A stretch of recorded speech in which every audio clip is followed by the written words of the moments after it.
Hey guys. Here's part 6 of What If Naruto Was a Mokuton User. Hit like and subscribe if you like this one, and also please check the author in the description. Let's start.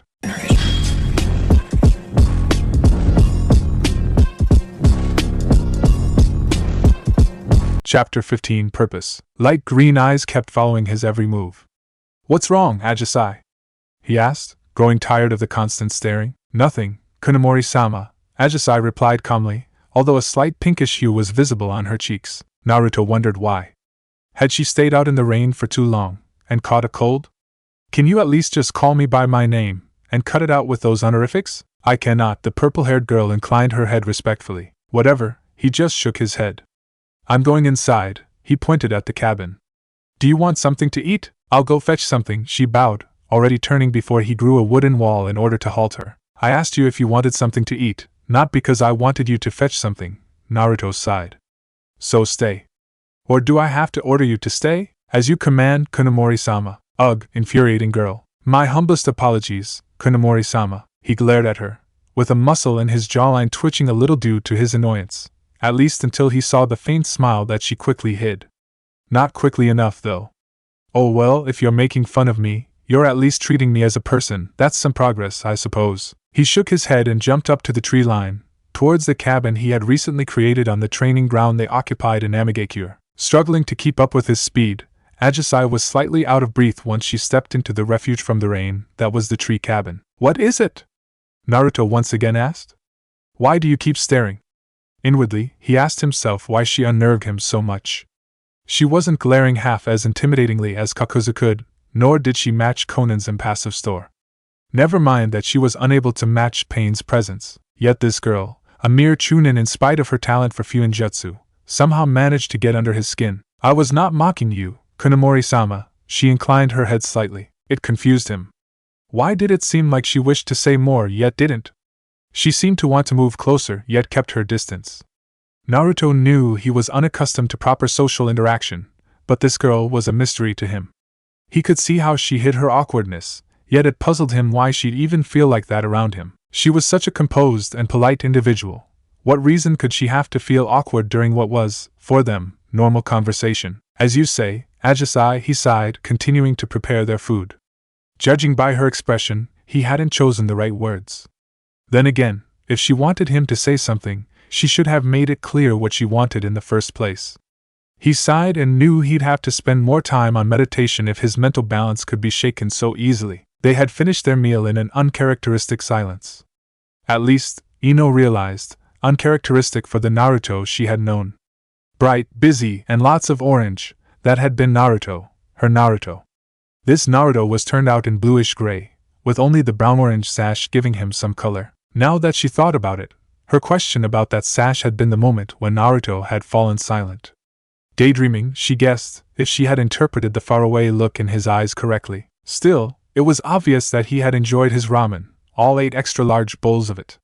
The Uchiha family was overjoyed to see their favorite customer again, and it wasn't just Ayam who cried, even though Itachi insisted that it happened because he had just spent time cutting onions. They had gone into overdrive, making the most perfect ramen they could. Even when living among the Yamanaka, Naruto had somehow always found opportunities to enjoy ramen. Originally, the boy had been drawn in by the heavenly aroma that came from Uchiha ramen. Ayam had often told Ino about how the 5-year-old blonde boy had stunned them with his voracious appetite. Ino knew it had been one of the reasons why her mother had kept cooking meals for him, worrying herself that he'd only eat ramen after he had left their home. Considering the Yamanaka matron, Ino never understood why some called Yuriko strict or distant. Sure, she had a bit of an aristocratic aura about her, but in truth she was a big softie. Although, Ino knew better than anyone that she wasn't a woman who tolerated misbehavior. Her father would forgive her anything, an even bigger softie. But her mother, well, if Ino knew she had messed up, she always fessed up to her father first. It usually ended up with her being forgiven by him, after which he would get a scolding from his wife.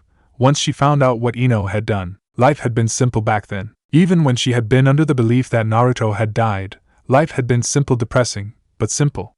Now, all things had been twisted and turned into chaos. Naruto had returned, he was alive, yet at the same time, he wasn't her Naruto anymore. The returned Naruto was a killer, He'd crush his enemies with an overwhelming power made tangible by a statue that was larger than any building within Konoha. Jinchuriki or no, that was just crazy. What had happened to the boy who had been reluctant to get into a spar, fearing he might hurt her? The bright sparkle in his heavenly blue eyes had dimmed, with those orbs now looking either cold and empty or filled with pain and remorse. Was this Naruto still the same boy she once loved? Wait, I still love, right? I do still love him, don't I? It's so confusing. He changed so much, and yet, not quite as oblivious as she thought he was. Naruto noticed the girl's glances. Whether she was bashful or simply afraid of him, he couldn't tell. Perhaps she had grown uncomfortable due to his prolonged silence. It seemed as if she wanted something from him, something he doubted he could give her. He felt a bit awkward about it. He was still adjusting to having the memories of both his old and his new lives.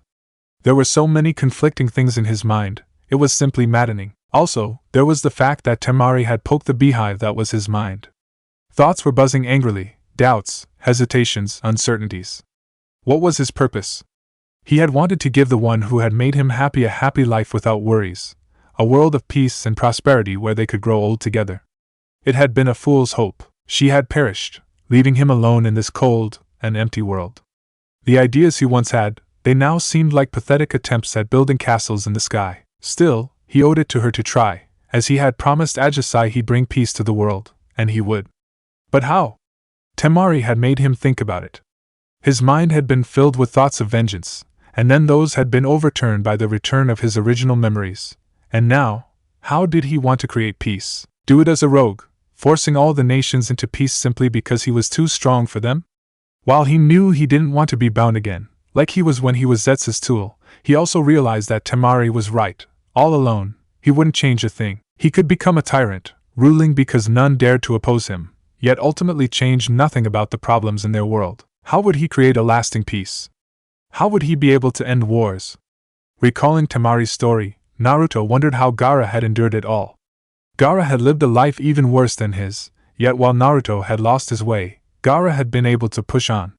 Gaara had a goal, ironically, because Gaara had been inspired by Naruto's actions and words. Naruto wondered how it had been possible for him to have such a big impact on his fellow Jinchuriki. He was all the more disgusted by the idea that he had been one of the 9 who had extracted the Ichibi, that he had murdered Gaara. He sighed. What right do I have to proclaim that I'd bring peace? I have lived years filled with murder, yet now I'm suddenly a bringer of peace? And how? By destroying other villages? It seems unlikely that an act of such violence would ever end violence. It would be a false peace, just like the one which pain tries to create. If only Aesi was here. She had held the strange gift of understanding his worries, usually acting before he even realized what he was missing. While she had held a much narrower view on the world, she had also possessed far more wisdom than him. He'd been a tool before he met her, yet she had woken him from his slumber. Solemn as she had been, Aesi had been far more practical than him. She would know how he would be able to bring change. As a vagrant, as a Kage? Perhaps Ino knows, he frowned. Looking at his side, he saw the saddened blonde. He didn't know why, but suddenly the memory crossed his mind. He couldn't help but laugh. And Naruto-kun? Ino was startled by his sudden outburst. I'm sorry, Ino, he chuckled. It's just... I remembered. You know, the promise we made before I left on my last mission? That date sure turned out different than what we expected back then. But at least I got ramen after all that happened. Date? She blinked. He wiped away a tear from his fit of laughter, not a fit of laughter from amusement, but rather one caused by the bitterness he felt. Don't mind my blabbering. But it's kinda ironic how things turned out. 3 years have passed, but to be honest, it feels more like an entire lifetime. Only now did he realize that his fellow blonde was blushing. Look, Ino, I have to confess that this entire situation is rather confusing to me. I mean, I intended to go to Konoha in order to murder you and your team, believing that you 4 were responsible for Aji-chan's death. I wanted to leave the entire village in shambles, and then I found out the truth behind her death. My world got turned upside down several times in the course of just a few days. My mind can hardly keep track of everything at this point. I understand. Well, I think I do, at least, Ino hesitated, not without feeling disappointed. I honestly hope you never feel anything like this, Naruto sighed. Do you want to walk with me for a bit? Sure? She tried to act her normal upbeat self, but failed horribly. At least, Naruto was easily able to see through the act. Saying goodbyes to Tuchi and Ayam, the two blondes took a stroll through the village. Naruto checked that there were no eavesdroppers before he started talking again. I know I hurt you, Ino, Naruto admitted. I mean, we grew up together. I remember it all. I knew you better than I knew myself, my old self, at least. Before I left Konoha, if I smiled it was due to you. If I was sad it was due to you. You were the first thing I'd think about when waking up, and the last thing on my mind before falling asleep. I guess I was rather hopeless, even if I didn't fully realize it back then, Naruto smiled melancholically. But whenever I was in trouble, you were there for me. After the old man told me that I was a Jinchuriki, you were there to keep me going. When Jisan died, you were at my side, helping me cope with it. I'd be a horrible friend if I wasn't honest with you now. You've changed, Ino mumbled. She felt a sting of pain when he called himself her friend, rather than something more than just a friend. I know that you have. It is confusing me, and you too, isn't it? More than you know, he sighed again. Kakuzu murdered Kakashi-sensei, he murdered Sakura-chan, and Zetsu killed Sai. I lost my memories. I was a blank slate, in the hands of a bunch of ruthless murderers. What do you think I did, Ino? They trained me. I can't even recall how many times I have nearly died in that time. It was a difficult time, but I didn't know any better, so I simply endured. I hated Kakuzu for reasons I didn't understand, although in hindsight it was probably due to having some vague memories of him attacking Team 7. That hatred was one of the things that kept me going. After that training, Kakuzu said I had to earn my stay. I don't know how many bounties I collected. I turned into a murderer. Again, I didn't know any better. I was their tool, obedient and growing more powerful by the day. I stained my hands with the blood of a great number of people. Some of them were scum, who had earned their bounties through the atrocities they had committed, while others were simply desperately trying to flee the clutches of the hidden villages. Naruto looked at Ino, seeing her grim expression. He saw how she started to realize, to the full extent, what it meant that he had been part of Akatsuki. Do you know how Kakuzu and I got the Jinchuriki of the Nanabai? Naruto asked softly. Takigakure, was it you who caused that massacre? We entered the village. Kakuzu had a grudge against Taki, so I already knew what would happen. But after they tried to buy their way out by freely handing over their Jinchuriki, an innocent girl who had suffered greatly due to her fate as a Jinchuriki, something snapped. Kakuzu snapped as well, because the village sold her out just like they had once sold him out. And, sold him out? Ino frowned. Before he went rogue, Taki ordered Kakuzu to assassinate our Hokage, the Shodai, that is. Senju Hashirama had the same Kekkei Genkai as I do, and was probably even stronger than me. Needless to say, Kakuzu failed that mission. He knew it was an impossible mission, right from the start, yet still did the mission out of loyalty to Taki. His answer was swift and merciless. Taki treated him as a criminal, shoving the entire assassination attempt on him, fearing that Konoha might retaliate. They sold him out, even after he had given everything for them. That is why he snapped when they tried to sell out Fu, their Jinchuriki. They basically did the same thing to her that they had done to him. I could have stopped him, prevented the massacre that followed, but I thought they deserved it. So I hunted down Fu, and captured her. I knew she was a good person, and still I did it. Because I believed that Akatsuki was the solution. Solution to what? Ino didn't pretend to understand. They offered a way to end the lies, the hypocrisy, the endless conflicts. Naruto narrowed his eyes, feeling angered that part of him still believed Pain's words. The system of the hidden villages is corrupt. And while I agree, I also think that Akatsuki takes a wrong approach to end it. Massacring entire villages or nations at a time is no way to achieve peace.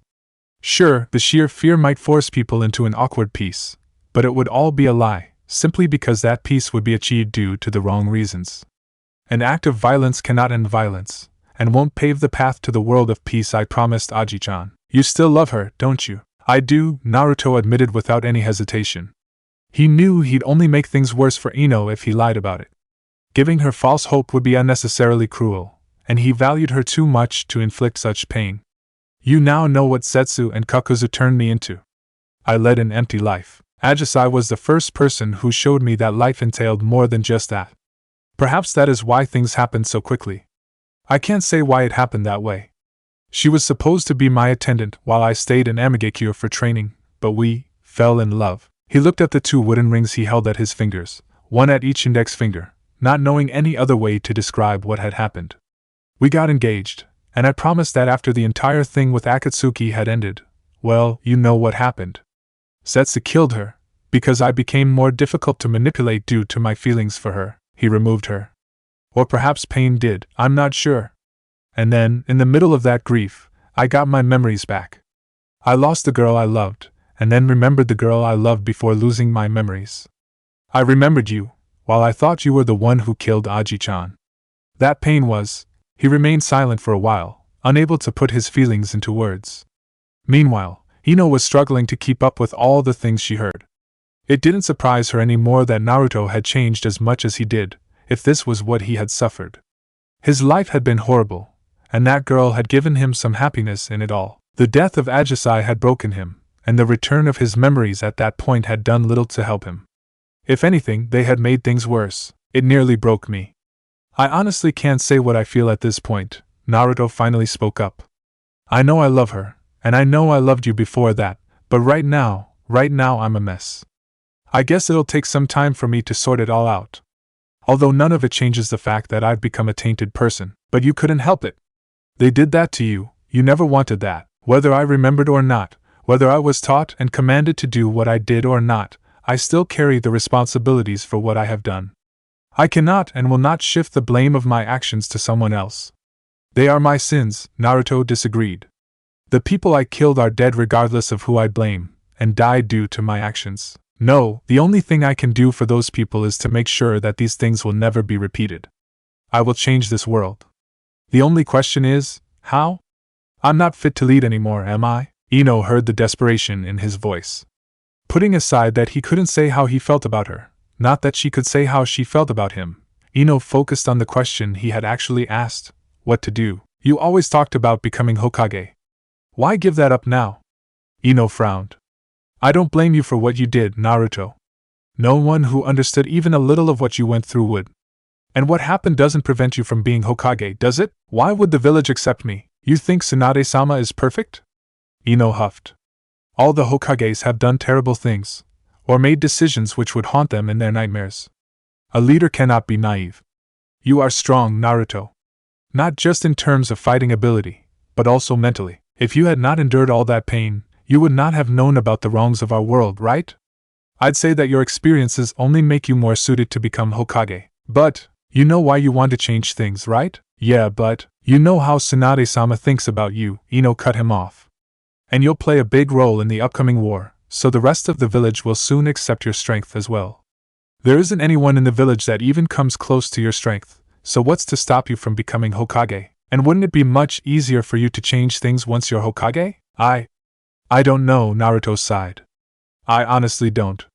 My old self would, he'd want to become Hokage anyway, but my new self would, well, it's conflicting. Perhaps, after the war, I can come to a decision. But right now, I don't feel like I can be part of this village, that I even should be a part of it. I guess I'll have to figure things out first. Ino hoped he would make the right decision. In spite all his power, he seems so aimless, so lost. Perhaps if he finds a more tangible goal to pursue, perhaps then he will become like the old Naruto again. Sure, he has changed, more than I ever expected him to, but still, there is hope. Isn't there? 6th floor.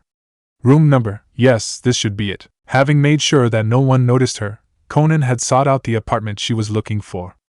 Entering the room, she was rather surprised. On the other hand, I should have expected something like this. Still, this is worth a small fortune, Conan estimated. Wooden furniture of this quality was very valuable in Amigakure. The trade restrictions and the natural lack of high quality would made sure of that. Only the older and more noble families had access to this, at least, the few families of that group that had remained. Most of the wealthy and powerful had gone down along with Hanzo. Neither Nagato nor Conan really thought that nobility was something necessary for society. People shouldn't be worth more or less based on their birth.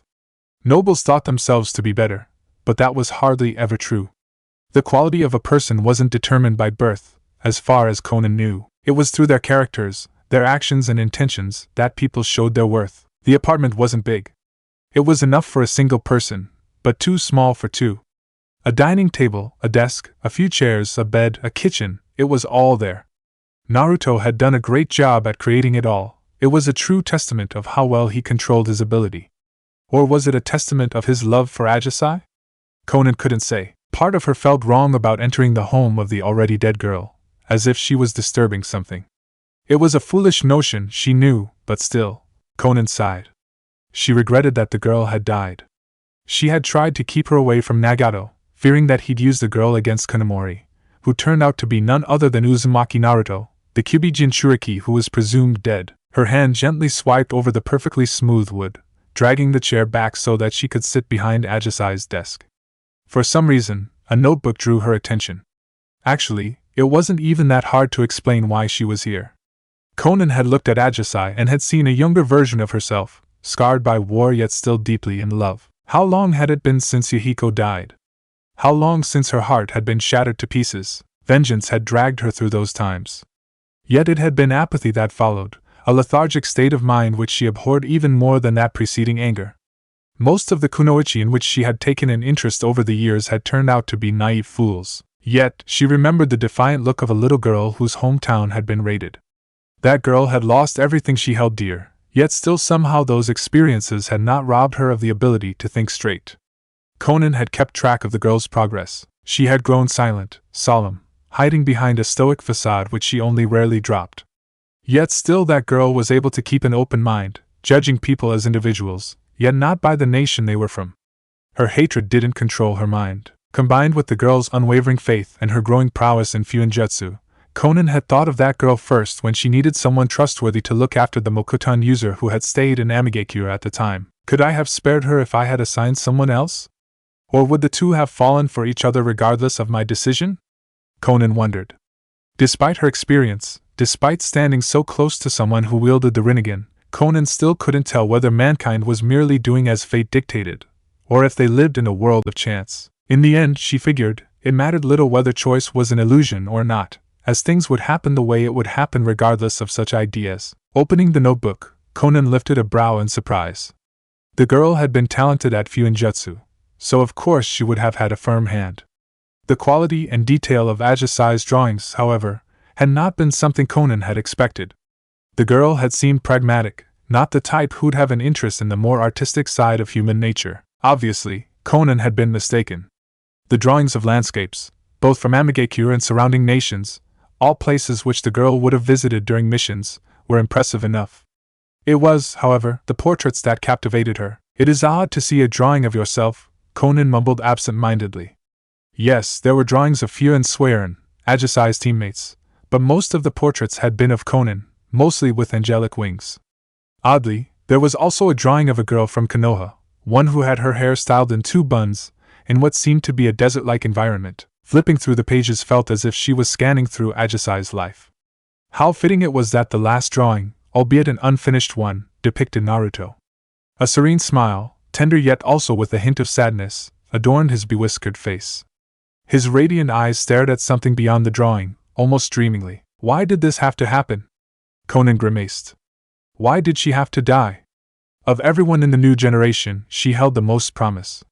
Perhaps she wasn't the strongest shinobi, but she had wisdom beyond her years. Conan couldn't understand how Nagato could so easily discard the girl, how he had turned the girl's corpse into a puppet to be used against Naruto. This wasn't the Nagato she had known. Nagato had always been powerful, far stronger than any other, yet still had been kind and caring. The Nagato she'd known wouldn't do that to Aesi, nor would he have turned on their sensei like that. What had gone wrong? Yes, they had agreed that the symbolism of godhood was useful, that people would be easier to mobilize if they had a strong belief in pain, that religious fervor would keep the nation together, keep the people strong against the countless threats that were looming across the borders. Yet, he seemed to have fallen for his own trick, now seriously considering himself a god amongst men. This wasn't a new fact for Conan, of course, but she had always believed that her friend was still aiming to do the right thing. The situation with Aesi had shaken that faith, had woken her from her lethargic slumber. Besides, something about the entire situation didn't add up. Why did Aesi have to die? If Zetsu had taken her captive, as Nagato had intended to do, it would have been easy to capture Naruto. The boy was highly dangerous, but his emotions for the girl were a glaring weakness that Zetsu had to have noticed. Yet Zetsu deliberately killed her. Why? Zetsu had tried to trick Akatsuki, coming up with the whole charade of Kanamori. Obviously, Zetsu had known who the boy really was, even if Kunemori had seemed unaware of that fact. The memory loss which he had spoken of seemed to be real.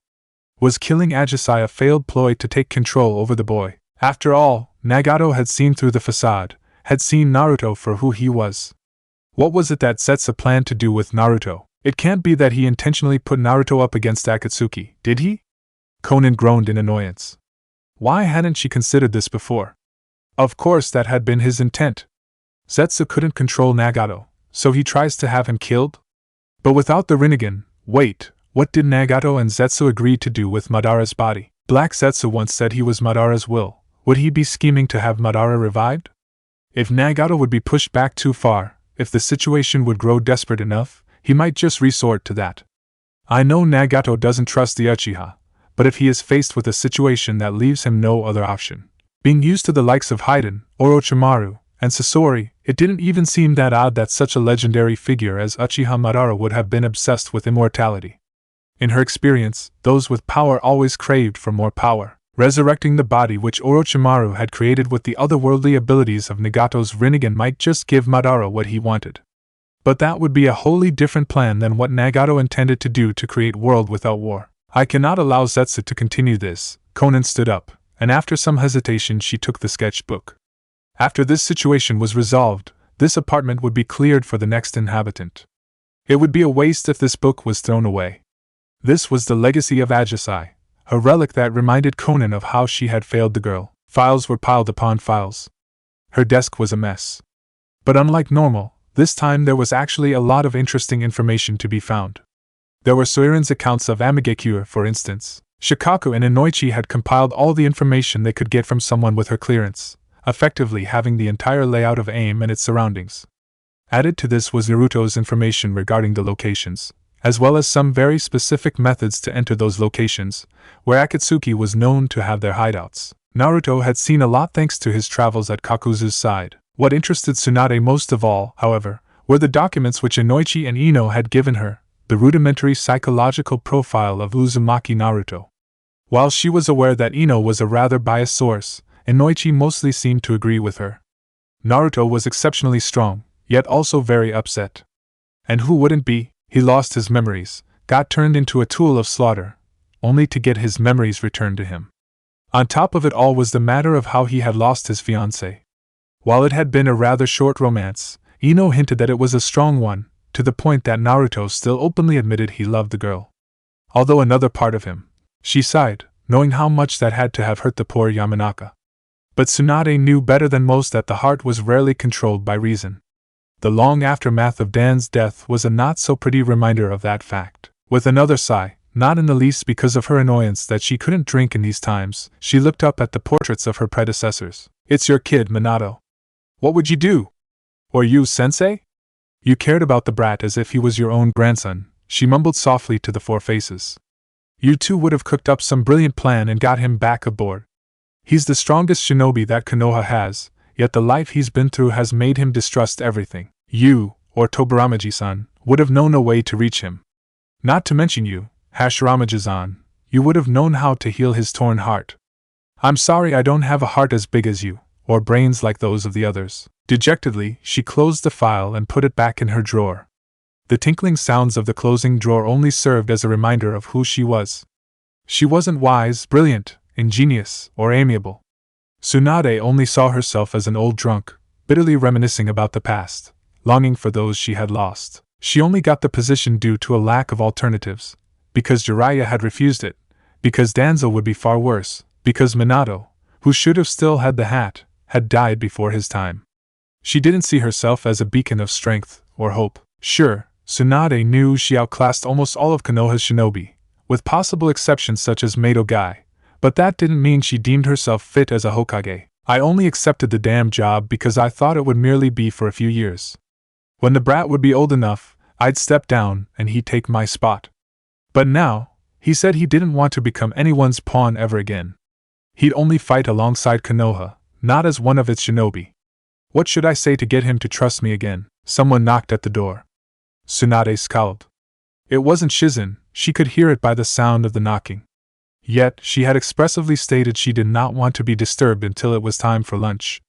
"Come in," she snarled, when the person at the door knocked again. Yo, Bachan, the person who had been central to her thoughts stepped in. Sorry for disturbing you like this. Shizen said I could, though. He scratched the back of his head, feeling a bit awkward, although that scratching might also be due to him losing a lot of his hair. Apparently Ino had not liked the shoulder-length spiky blonde hair, and talked Naruto into a haircut. He had dropped his Akatsuki garb, now wearing the standard black outfit, complete with sand-colored handguards. He still wore the orange-brown sash, complete with pockets in his front and back. Naruto?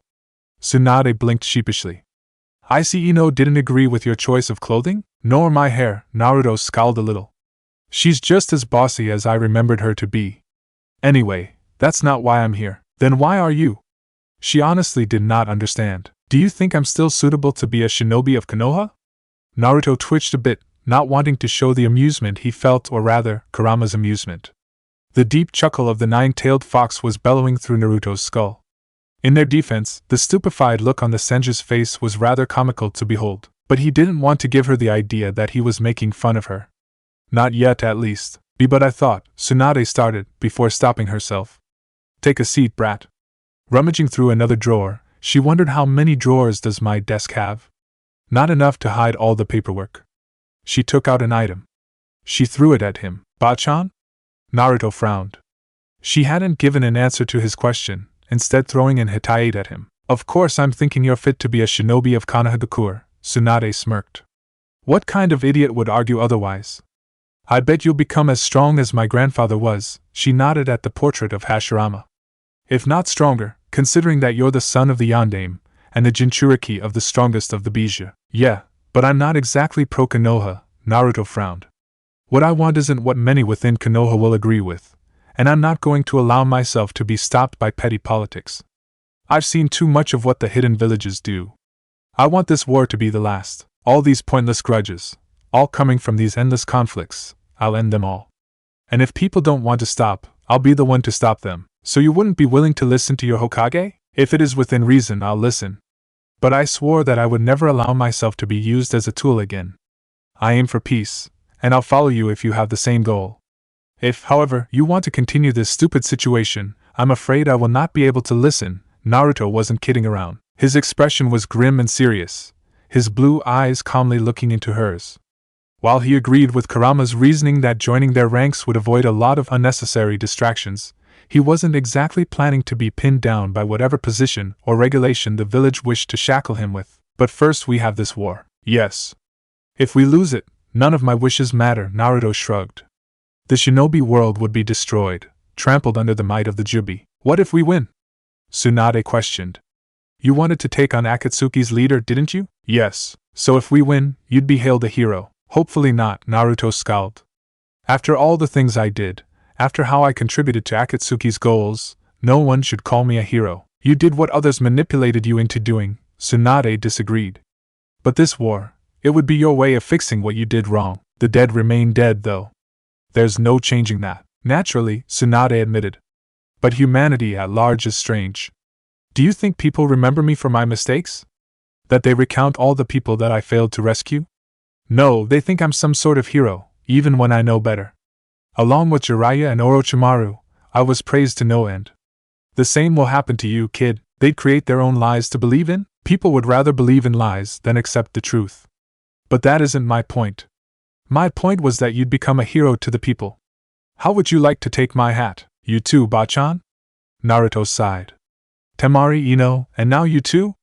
I know I always wanted to become Hokage, but after everything that happened I don't think I'd make a good leader. I won't buy that nonsense, Sunade stopped him before he could protest. Give it some time, brat. You've been through a lot, and now you've put way too much weight on your shoulders. Me and the other Kages will help you take down Akatsuki. And after that situation is over and done, I'll help you figure out your purpose in life. You've dragged me out of my drunken stupor, so I'm obliged to return the favor. I only did what I thought was right, she finished for him. That is exactly why I believe in you, Naruto. Whether you believe me or not, you will become the Reconnecting Hokage of Konohagakure. At that point, this handsome woman is going to retire, and help you out wherever she can to create your world of peace. So you somehow ensnared Jiraiya of the Sanin in your trap? Obviously, Nagato said through his Tendo Deva path. The ripple-patterned eyes glared at the black and white creature that had grown out of the ground, not too far from the tower in which Nagato resided. Was that our mysterious number 10? Zetsu's whiter half guessed the obvious. Of course it was him, you moron, the blacker half growled. But can you truly keep him in check? He's a very powerful shinobi. A highly valuable asset to have at our side, but an even more annoying enemy. I think I can control him better than you, seeing how the Kyubi Jinchuriki slipped out of your hands, Tendo droned. Your secrets have endangered the success of our cause, Zetsu. Normally, I would not tolerate such treason, but you need us. That he does. Who else could have told him about the true extent of this shinobi alliance? It's going to be fun to tear them apart. We hardly need to do anything for that to happen. All our bases should be considered compromised. It will be impossible to determine which places the boy has and has not visited while traveling alongside Kakuzu. Kisame is already on his way. He'll be here soon. We should start sealing the gobi and the rokubi. That would be best. Pain inclined his head ever so slightly. Ideally, all the other bijou are sealed before the Kyubi host arrives. Amigekure is not able to deal with the combined forces of IWA, Suna, and Konoha. Even if they will waste much of their resources to attack all our already empty hideouts throughout the nations, the seals and barriers left in place should hamper those forces considerably. Naruto will pose a threat. But we can turn the Tsuchikage and the Reikage. Yes, we can, but the Mizukage is no pushover. The Hokage is weaker than she once was, while the Kazekage is still young. By contrast, the Tsuchikage is too old. He has some pretty devastating attacks, though. True, but the Reikage is arguably the strongest of the 5. He is too fast for the other 4. And his temper is convenient. For us, not for them, Black Zetsu and White Zetsu share the same evil smirk. We will need access to the chakra of the Gedo Mazo for our plans to succeed. Yes, with more chakra I can field more clones. And more of his clones will translate in more chaos. Stupid as he may be, his Narikawari no Jutsu, body substitution jutsu, is perfect for these situations. Let the old grudges they bear against each other tear the hidden villages apart. Pain approved of the plan. With a smile, Zetsu sank into the ground. At least, everything is going according to plan again. With access to the Gedo Mazo, the only thing that remains is to wait for Nagato and Naruto to engage each other. Just a little more, and Mother will return to us. Naruto sat atop the stone monument that overlooked Konoha, a place he often visited in the first 13 years of his life. Today's visit had been long overdue, as was practically everything he did while being in Konoha. The longer he stayed, the more his old memories got settled in their rightful places. It was still a mess, considering the contrast between his old self and his new self, but he was adapting quick enough. His green flak jacket was proof of his adaptation, he guessed. Sunade didn't just give him a Hittite, but also promoted him to Jonin in one go. Although, that promotion had yet to be ratified, but that was something for after AIM. His ability to adapt to the contrasts between his old and new life was another thing Naruto had to thank Aesi for. If not for her, Naruto would have remained an emotionally crippled tool. But due to her, the newer memories at least seemed more consistent with the old ones. The only thing that split him up was the matter of Yamanaka Ino. The emotions he held for Aesi conflicted with his old crush on the pretty blonde. I'll need time to figure that one out, won't I? Why ask me? I'm hardly the person to go to with that stuff. You're the one who's been around for multiple centuries, though. Did I ever bother myself with you squishy bipedally challenged creatures? Let's see, no, you didn't have to be such an ass about it. Why don't you ask your blonde friend? In other matters I would. No, kid. You wouldn't. You've changed too much for that. She's innocent and naive, she won't understand you the current you. Didn't you see her look when you said you talked to me? That other girl seemed a lot more tolerable. It is unfortunate that she kicked the bucket. On the other hand, she would likely have been used as a means to extract me somewhere at this point, if I could switch dash. Moron. If that happened, she would have ended up dead too. Did you forget about the Jubi? You always lose your ability to think straight when that woman is involved. It is sad to admit, but I don't think that there would have been any option you could have chosen where she would have survived. With her living in Amigekure, your romance was doomed from the start. I should have found a way to get her out of AIM. How? The moment you would have turned against that sewn-together freak show, Zetsu would have reported to Pain. At that moment, her life would have been forfeit. You would not have gotten close to her without Akatsuki knowing. You would have walked straight into a trap. In hindsight, what they did was incredibly stupid. Unless Zetsu deliberately turned you against Akatsuki. Why would he do that? It wouldn't make sense. There is more to that vegetable than you'd expect. But you should pay attention to the outside world now. There are a couple of humans looking for you, and they're getting close. Opening his eyes, Naruto scanned his surroundings. There were indeed people walking up the stairs. Considering that stairs only led to the top of the monument, Naruto assumed that they were likely looking for him. Oddly, the chakra signatures felt familiar. And one of them was Ino, he noticed. Told you to trust him, a boisterous voice sounded after a little while. Akamaru's never wrong. Naruto recognized Kiba's voice, but when he saw the large white dog at his side, wait, white? Akamaru? He muttered disbelievingly, still out of their hearing range. Nah, that can't be. Can it? You don't need to tell us that Akamaru smells, Ino's voice snapped back. Hey! Kiba protested, although the remainder of what he said was inaudible to Naruto due to Akamaru's barking. It wasn't long before the group saw him, sitting atop the Yondame's stone head. His father's head. Yo, he put up one hand. It was a bit lame for a greeting after not having seen them for 3 years, but what else was he supposed to say? He didn't know. Nor did he really care all that much, considering the other things he had on his mind. Hinata, Kiba, and Akamaru greeted him with enthusiasm. Shino too, as far as Naruto could see, as the Aburame had somehow managed to hide his appearance even more since the last time Naruto had seen him. Choji was much more guarded, while Shikamaru was outright glaring at him. For this, Ino was staring at the Nara with barely restrained anger. A few hand seals later, and Naruto slapped his hands on the ground. Choji and Shikamaru tensed, but their fears turned out to be unnecessary. A large table and 7 chairs, all grown out of wood, rose up from the ground. I guess I can offer you guys a seat wherever I am, so take one, Naruto shrugged. Holy crap! So you really do have Mokuton? Kiba exclaimed. Sure, I heard the rumors and all, but well, it's kinda unreal. It isn't really something I got voluntarily, Naruto said calmly. As Shikamaru, Choji, and Ino can attest, I have not exactly been myself for the past 3 years. Why you look strange, Hinata stammered. It is as if your body is, parts of it are. Parts of me are made up of a different substance, Naruto nodded. It is how I got Mokuton. It is how I lost my memories. And worst of all, it is how I got turned into a puppet of Akatsuki. But that's in the past. I'm sure you've heard enough about me. I'd rather. I'm bored by my own shit, so hearing something that isn't totally depressing would be a welcome change. How have you all been these last 3 years? Yes. Pain was a dangerous fanatic, but he was right about one thing. Pain does change a person. However, these people were free of that pain. They weren't scarred like he was. Perhaps that was why he was so reluctant to talk about his own doubts and fears. Or was it because he had seen the confusion in Ino's eyes? He made a mental note to ask Sunade. She'd understand. She had lost like he had. Unlike these mostly untarnished souls, she could help him figure out his purpose. How many? With the chakra I took? 300. Good, 60 for each nation. That should be enough. Take the key positions that we've scouted out these last few years. Kill them, and take their places.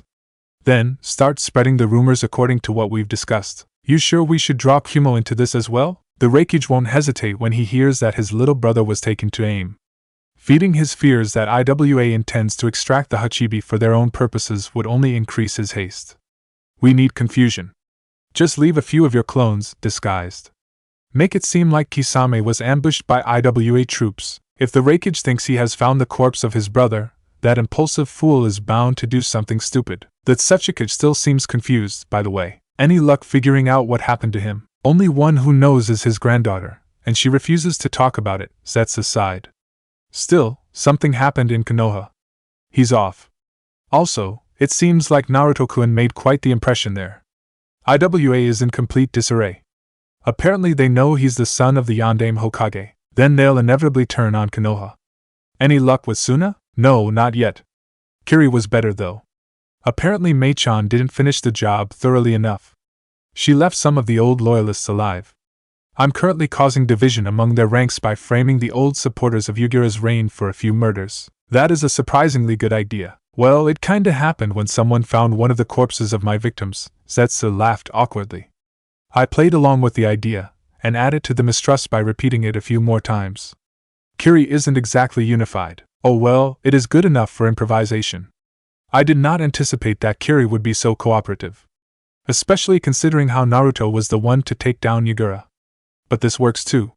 As long as they remain divided, Kiri won't be willing to send out too much of its forces. The Alliance plans to set out to aim tomorrow.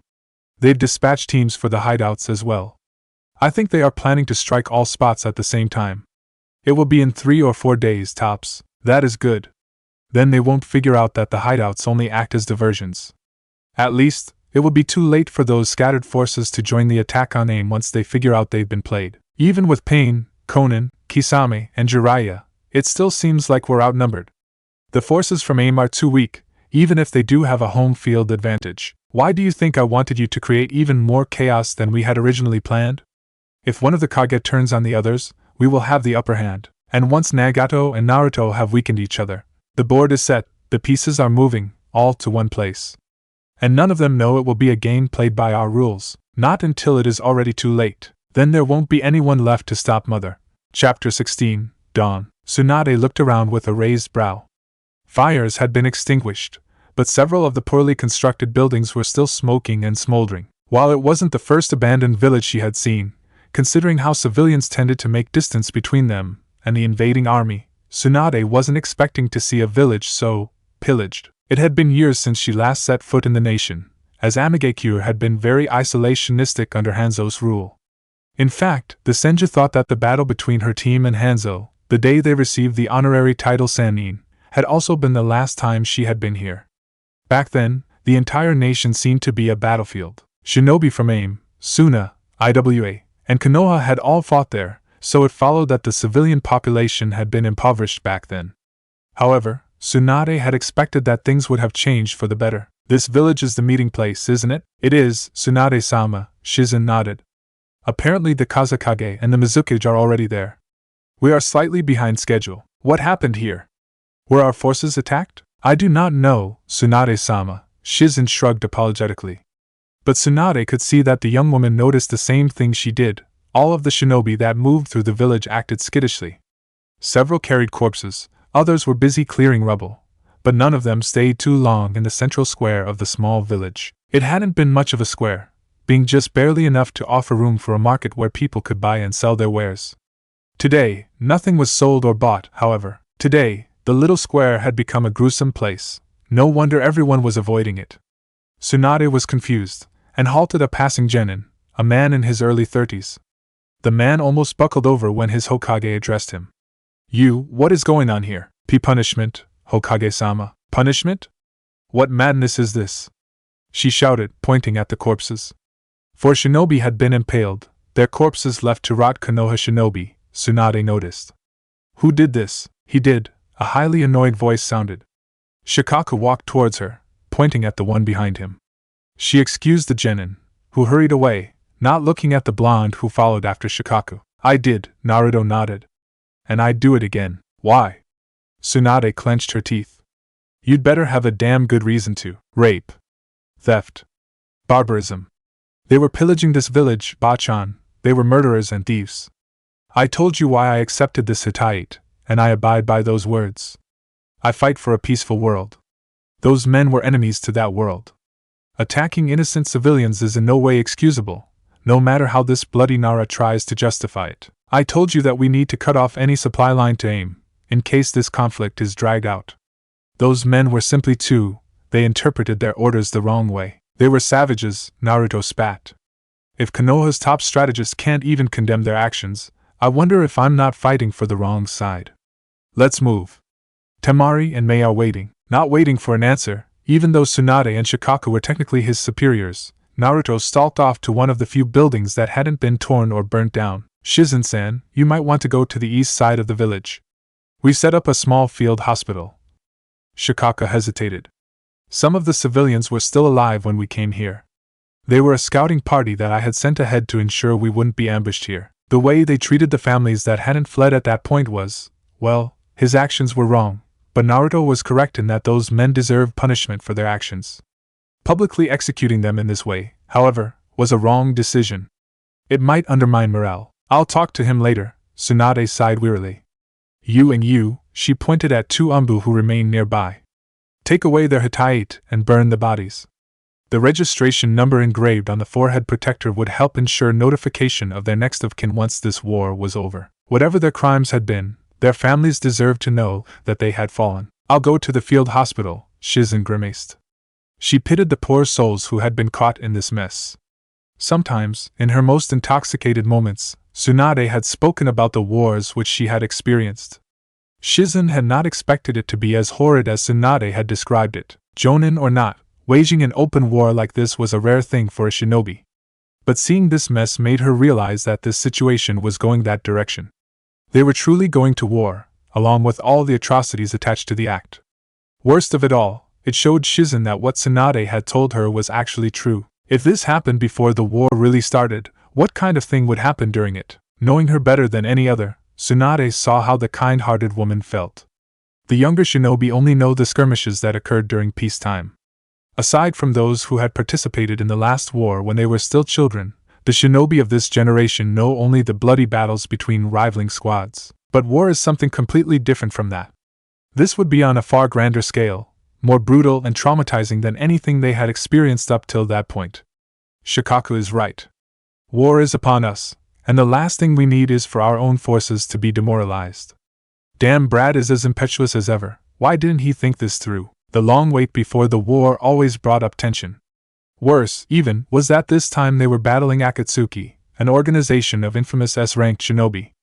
While Naruto stood at their side, displays like these made people doubt his allegiance, something that was already questioned to begin with. As she walked into the building where she and the other Kage were to discuss strategy, Sunade wondered how she could manage to give the army a sign that Naruto was loyal. The problem is that the brat has become even more stubborn than he already was. And that ruthlessness of his doesn't make sense. He has his memories, so why is he still so callously killing people? The Naruto I knew would never do such things. Could it be that he is still affected by whatever that Zetsu did in order to wipe his mind? I should have taken more time to examine his body, Sunade sighed. But there wasn't any time. We had all the 5 villages aligned for the first time since grandfather ended the wars. If I had somehow stalled the process, we would have lost the momentum and lost the one chance of fighting Akatsuki as a unified front. Tsunade-sama? Shikaku tapped her on her shoulder. We are here. Looking around, Tsunade saw Temari and Mei sitting at a table. Next to them was a kunoichi from IWA who looked familiar. She was among the Tsuchikage's guard. His granddaughter. Wasn't her name Kuratsuchi? My honorable grandfather was indisposed, and sent me, Kuratsuchi of Iwagakure, as his representative, Kuratsuchi explained, noticing the look she got from Sunade. While he is in fighting shape, the Tsuchikage is also aged, she said a bit hesitantly, obviously struggling to find the right word to describe his condition. Criticizing her Kaguya wasn't exactly polite, and showing weakness in front of the other villages was even worse. I heard stories about his back, Sunade nodded, much to Kuratsuchi's displeasure. Then again, all the 5 hidden villages gathered intelligence on each other, and Inoki's age and the subsequent problems due to that age were a public secret in IWA. Do not worry, the Hokage assured her. We are all aware that the Tsuchikage is still a fearsome enemy. His prowess in ninjutsu is, after all, one of a kind. Let's move on, shall we? Naruto tapped with one finger on the table, obviously impatient. Things would go smoother if you could manage to restrain your temper. Shikaku glared at the blonde. Your display earlier. Bah, haven't you whined enough about that already? I said it before and I say it again.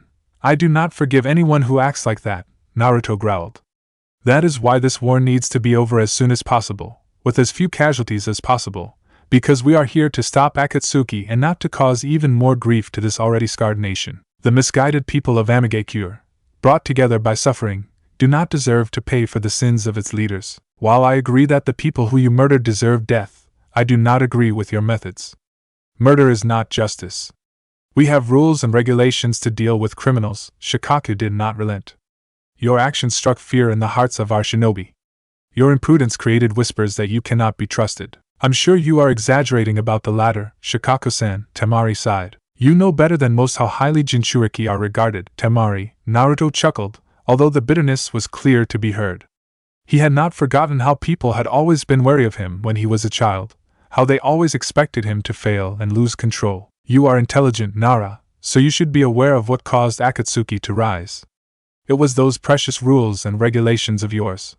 It is the system, how our grudge-filled world works, that supported and continued the hatred that eventually gave birth to the shinobi that formed Akatsuki. Not to mention that it is that system which convinced the common people to support their cause. While you self-righteously talk about justice, Konoha has never known much restraint about waging war on foreign soil. They'd rather make this nation suffer than risk the involvement of their own population. Because of that, the people living between the borders just had to suffer the petty grudges of the hidden villages. And yet you talk about justice? I bet IWA has a wholly different view on what is just about Konoha's actions. Or what about Kumo?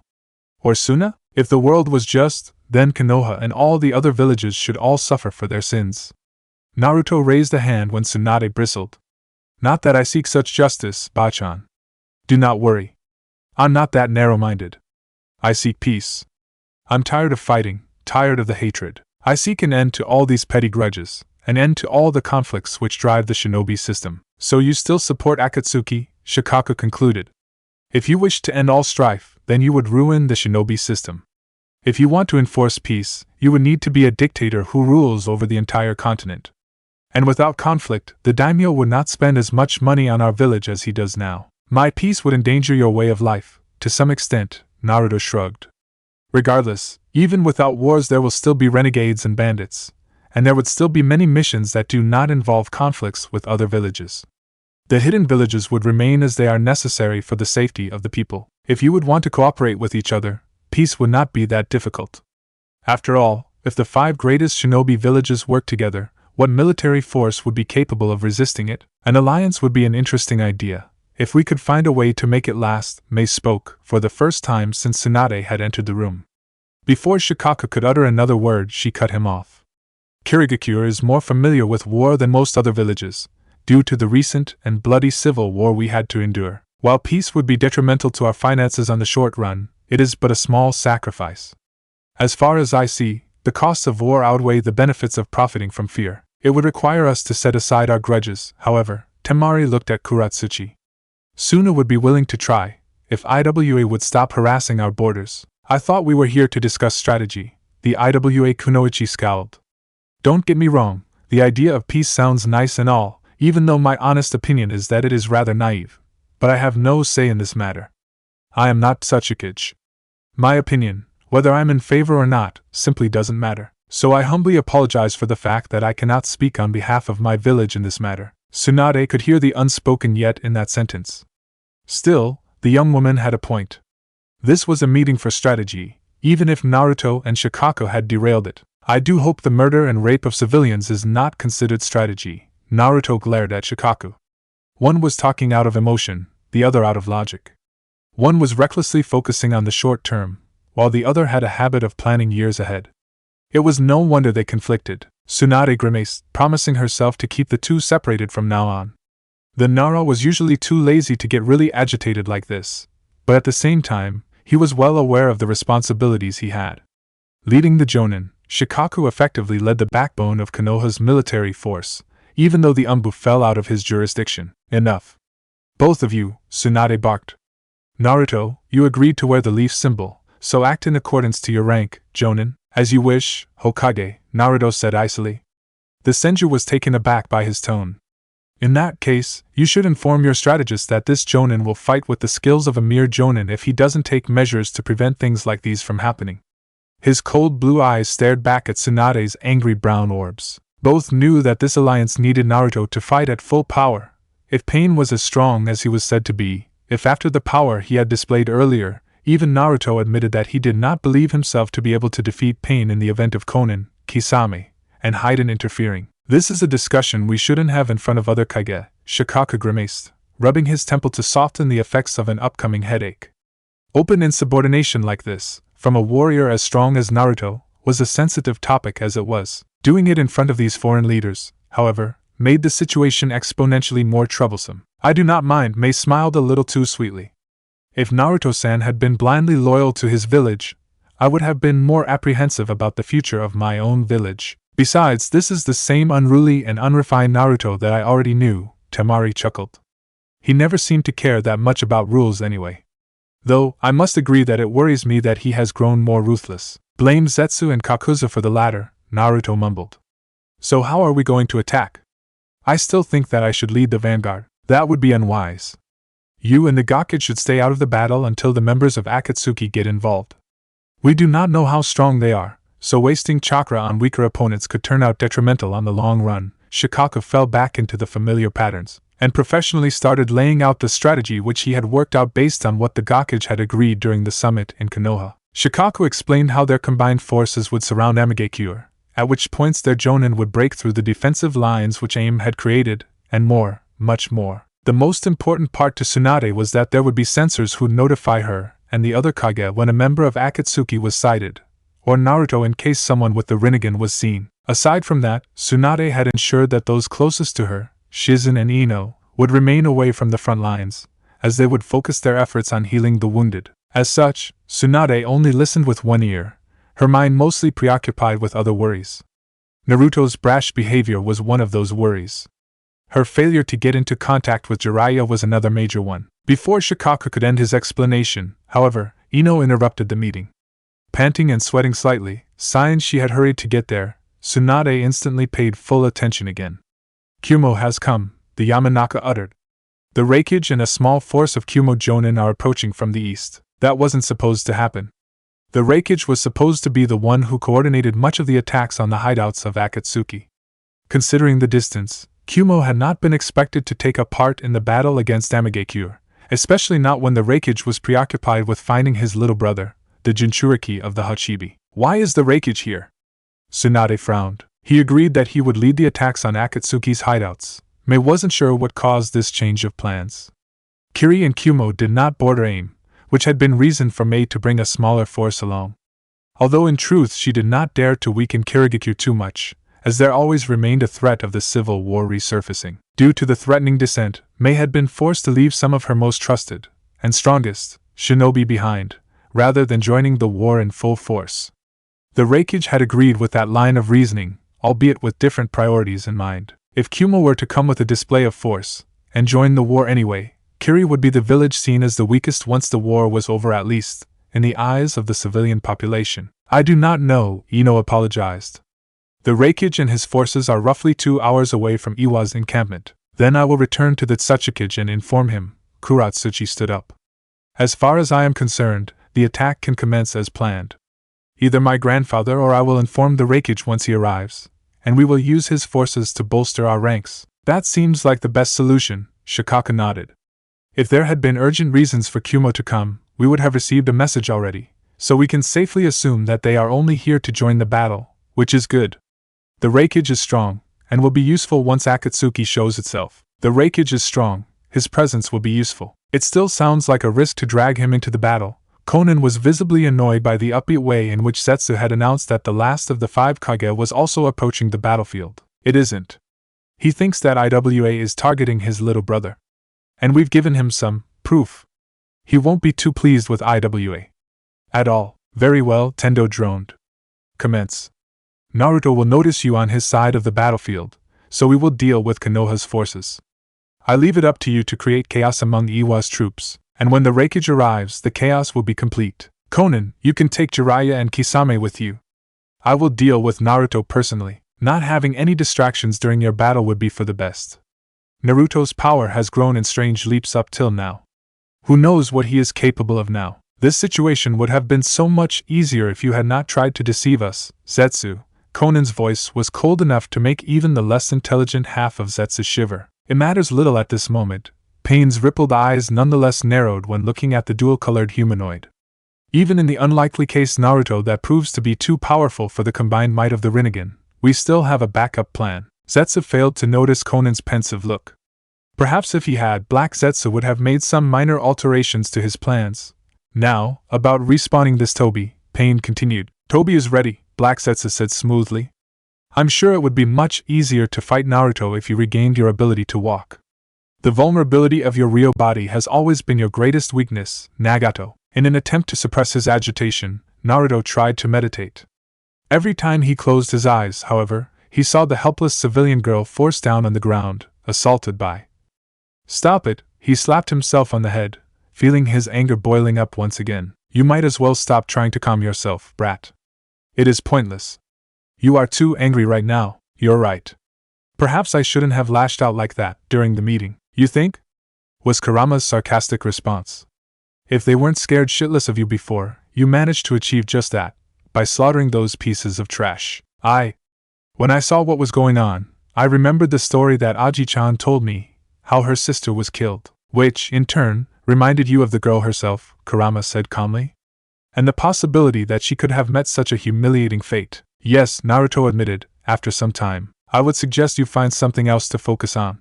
You know well enough that humans are vile, but it is not something that you should allow yourself to be distracted by. Don't let rage distract you, when we still have that Rinnegan bearer to face. Perhaps the blonde girl might calm you down, Ino? Naruto frowned. I'm not sure. Things have changed, Kurama. I have changed. Perhaps too much. I don't know if she'd still understand me. Not like she used to. She smiles, but it isn't the same smile I remember. She's been through a lot as well, but the things I've done. She might surprise you. I guess it is worth a try. One way or the other, you will have to rein in your temper. Your reckless behavior is going to get you killed. I know. Drawing in natural energy goes a lot smoother when I'm calm. Exactly. And you cannot afford yourself to be weakened, not now. Naruto thanked the Bijou, who refused to be thanked.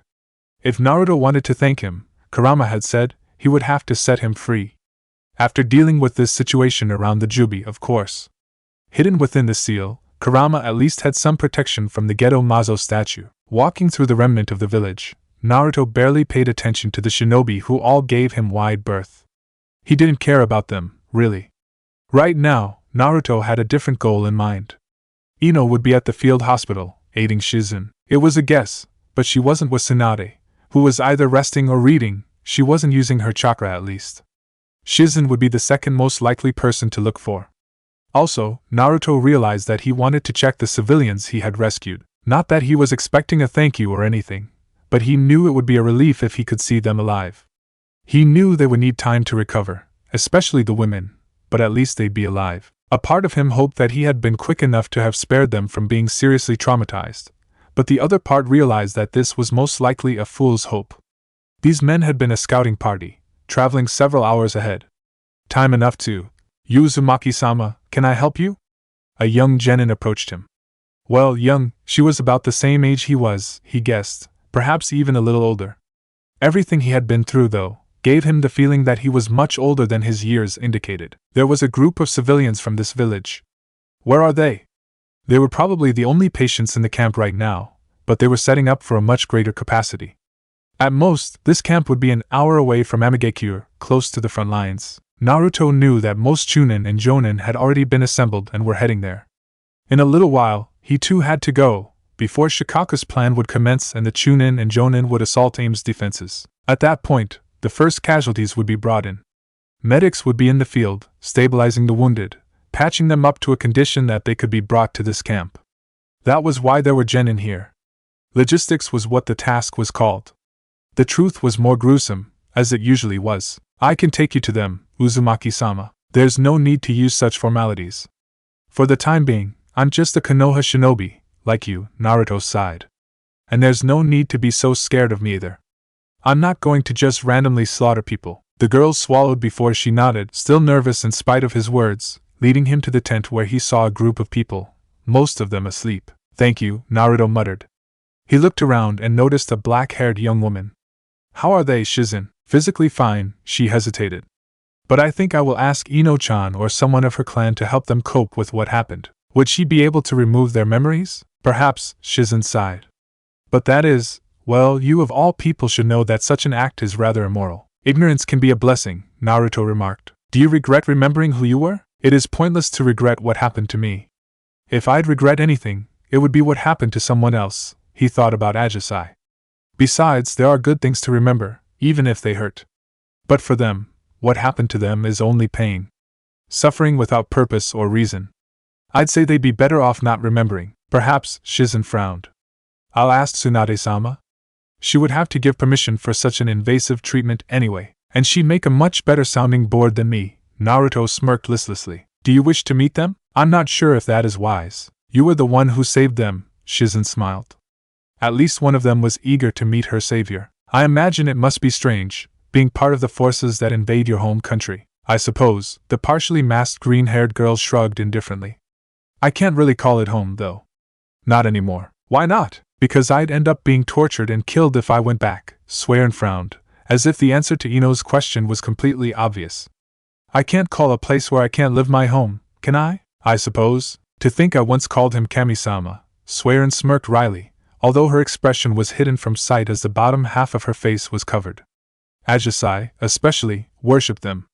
And now she's gone, Fu's gone, and here am I, the only one of our team left, joining the effort to take pain down. I wonder if the fate that Hyuga spoke of truly exists. HMPF, don't buy that fate crap, Ino huffed. We make our own paths. In hindsight, it is easy to call it fate, while those who have their eyes set on the future talk about chance. I doubt that either of the two truly matter.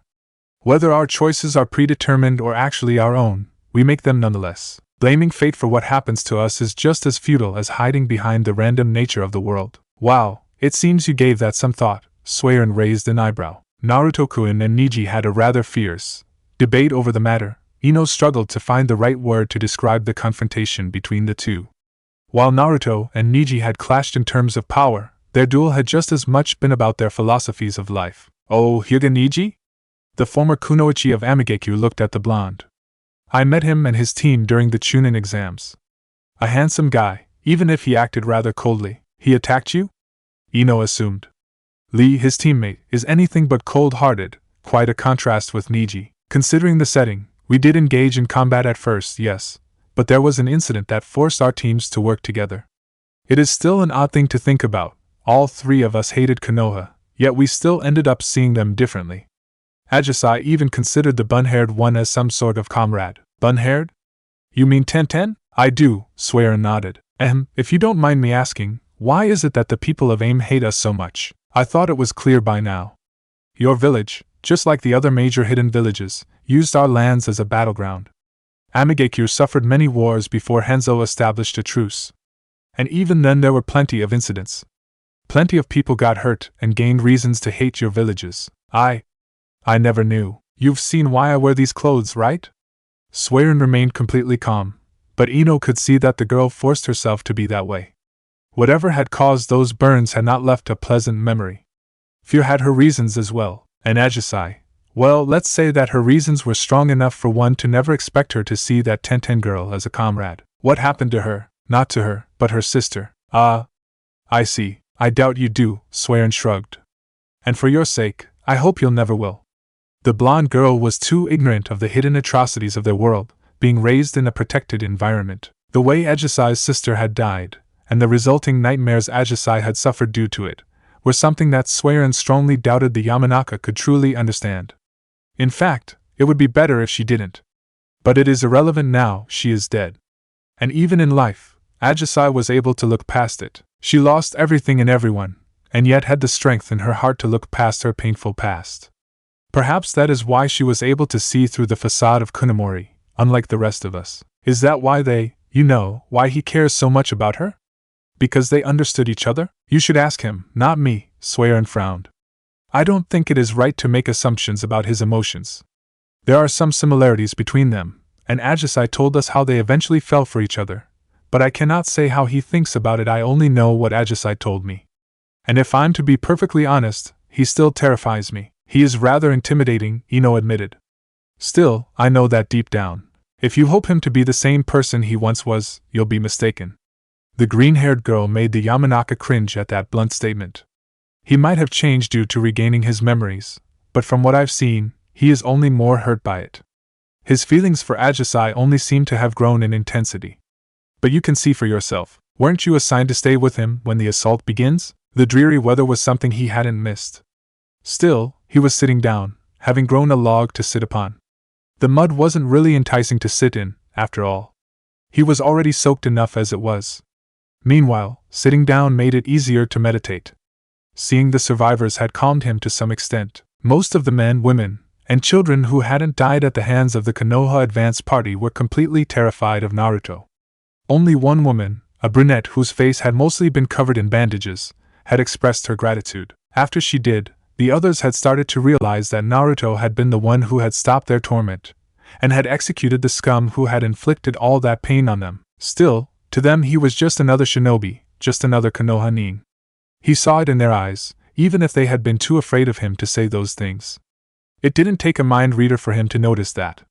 He couldn't blame them for mistrusting him, not after what they had endured. Naruto closed his eyes and slowed his breathing, slowly breathing in, then a small pause. Then he slowly breathed out, although breathing out lasted a little longer than in. Then another pause before repeating. Banish all thoughts. Only breathing. In and out. Shut off all senses, except the doorway to nature itself. In. Out. Yes, the vast ocean of energy was eagerly awaiting him. Even in these lands scarred by conflicts beyond count, the energy of nature was bountiful. The roots did not go deep in this muddy soil. Vegetation wasn't as dense as in Hai no Kuni. There was still more than Naruto could ever take in. In this vast world, he was merely a speck of dust, a temporal body, an amalgamation of tissue which absorbed and dispersed energy. His existence was of little consequence to the world at large, and yet at the same time, he knew that his existence was so crucial to mankind. Who else would be able to stop pain? Naruto had gauged their strengths, and knew the answer. Meito Gai was the strongest among the Jonin he had seen, followed by Kuratsuchi of Iwagakure. Those two would probably be capable of putting up a fight against the likes of Kisame. But Pain was in a different league. The Tsuchikage was old, his brittle body no longer capable of standing up to a foe of that caliber, even if his skill at ninjutsu was arguably the strongest among the Gakage. The Reikage was probably the strongest of the five, possessing a lethal balance of speed and strength. His lightning shroud only increased his power more, exponentially so. While Sunade likely could deal out heavier blows, Naruto figured that she would not be able to keep up with the speed of the Reikage. By contrast, the Mizukage possessed a lethal combination of Kekkei Genkai, making her one of the strongest ninjutsu specialists aside from Naruto himself. Regardless, Naruto felt like she lacked the stamina and chakra reserves to keep up. The problem was shared by the Kazekage. Temari was deadly at range, easily the best Futon ninjutsu specialist in the army, but if Naruto had gotten a good read of her chakra, she was the weakest of the five Kage. None of the five, or any of the Jonin that Naruto had seen, would be able to stand up to the power he had felt from Pain, not to mention the vague rumors about the 6 gods, or the 6 bodies of Kami, which had been whispered about in Amigakure. Aesi had never been able to say too much about the man, and none of the shinobi that Naruto had seemed to have ever truly seen Pain, but the rumors were still there. Pain was hiding something. It was inevitable. After all, in power alone Kisame would likely be able to put up a match against Pain, and yet he had admitted being weaker. Why? Aside from Conan, Pain seemed to distrust all others. He was the sort of person who'd hide an ace or two up his sleeve. It was not that Naruto didn't have backup plans. He had his own chakra. He could expand it with the energy he drew from nature, and on top of that he could cooperate with Kurama, his ally due to mutual necessity, although he preferred to keep the reserves of the latter untouched until the Geto Mazo would surface. If Pain even gives me a chance to hold back, Naruto smiled wryly. I should focus on gathering more energy. I can't feel anything big happening right now, but who knows how quickly the situation will change. With his senses extending through the roots and plants, even the flora within the shallow water of the running river nearby, Naruto watched over the battlefield. Amigakure was surrounded. The entrenched Nin were outnumbered and outclassed, but due to their preparations the battle was mostly a stalemate up until now. The allied forces had started the attack an hour ago, mostly just testing AIM's defenses so far. Minimizing the number of casualties had been a standing order given to the normal shinobi. Akatsuki was the main objective. After all, Kisame, Conan, Pain, and Zetsu. Naruto searched for them. There were many clones of Zetsu which he detected, albeit all too far away for him to terminate them. They weren't strong enough to really cause any trouble. I wonder what they're up to. Even if they are many, none of them are strong enough to pose a challenge to a Jonin, or even a decent Chunin. Naruto frowned. Focus, brat. Let the cannon fodder deal with the other fodder. We have stronger foes to deal with, but as long as they remain cooped up like that, this senseless war continues. Then draw their attention, and make them come to us. It got Naruto thinking. Bringing up troops and surrounding Amigakure was a valid plan when one's aim was to defeat that village. But they were out against an organization made up out of S-ranked missing nin, of criminals and lunatics like Orochimaru, Haiden, and Sasori. Loss of life would not pose a great problem to such people. As long as they achieved their goal, they would consider it as their victory, regardless of the sacrifice necessary to acquire it. Time. Naruto grimaced. The longer we drag this out, the more time they have. The more time they get, the bigger the chance will be that they have sealed away the remaining bijou. And if the Gobi, the Rokubi, and the Hachibi are all sealed, then I am the only target left. He could no longer wait this out, time was against him. Playing the passive game would only work to his own disadvantage, so Naruto knew he had to act. But how? Creating the Kanon statue and just marching into Amigakure sounded like a good idea, but Naruto shot it down. He couldn't tell what sorts of traps they had made in anticipation of his arrival. If they were waiting, they undoubtedly thought that it would be to their advantage to fight in the confines of the village. That meant that it would be better for him to take the fight outside of the village, where the battleground was more in his favor. But how? What other options were there? How about changing the environment in your favor? If you grab the initiative, create the advantage for yourself, they would be forced to act or risk your changing the battlefield too much to your advantage. The more trees there'd be, the more trouble they'd have fighting me. You're a genius. I know, Kurama replied calmly. The fox was a smartass, if nothing else. But Naruto knew Kurama was right. Kurama had already proven to be a better tactician than him, a point which had just been driven across again. Turning the environment in his favor was pretty much Naruto's forte right now. Gathering chakra, Naruto flipped through the 3 required hand seals and grunted Mokuton Hijitsu, Jukai Koten, would release secret technique, nativity of a world of trees, and let his chakra do the rest. Ino, standing not too far from him, yelped in surprise. Naruto! What the hell? I fight much better in a forest than in the mud, Naruto chuckled, amused by the outraged Yamanaka. The Yamanaka cringed when her clan members contacted her en masse, demanding to know what just happened. Just tell them that I'm turning the environment in my favor. This way, the situation will only get worse for Akatsuki if they keep hiding in Amigakure. Oh, okay, Ino mumbled, distracted by the voices in and outside her head. As a Yamanaka, it was her task to maintain communications. As the one closest to Naruto, Ino had been assigned to stick close to him, putting out more chakra, expanding the growing forest around him further and further. Naruto decided to build up his defenses a little more. 5 hand seals later, Naruto summoned 2 Mokuryu, wood dragons, that crouched down between the trees, curled up and hidden like snakes which were waiting for passing by victims. Calming his breathing, Naruto yet again dove into the vast supply of energy that nature offered.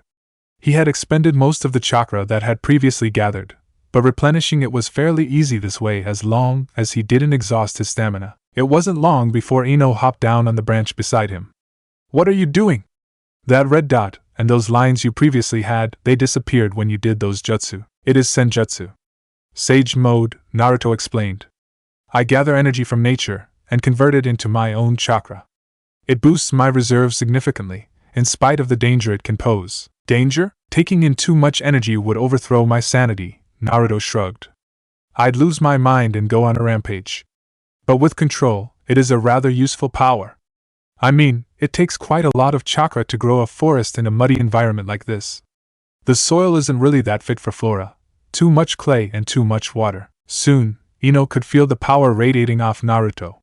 A greenish aura of pure chakra was visible, and then the changes became visible. A single dot with a circle around it formed on his forehead.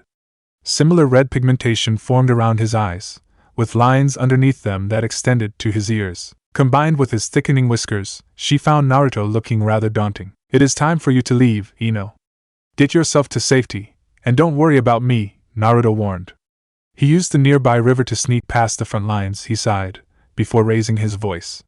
Did you not, Kisame? You've become annoyingly perceptive, a rough voice startled Ino. She, after one more look on Naruto, did as he had asked her to do, create distance. She had to warn her peers.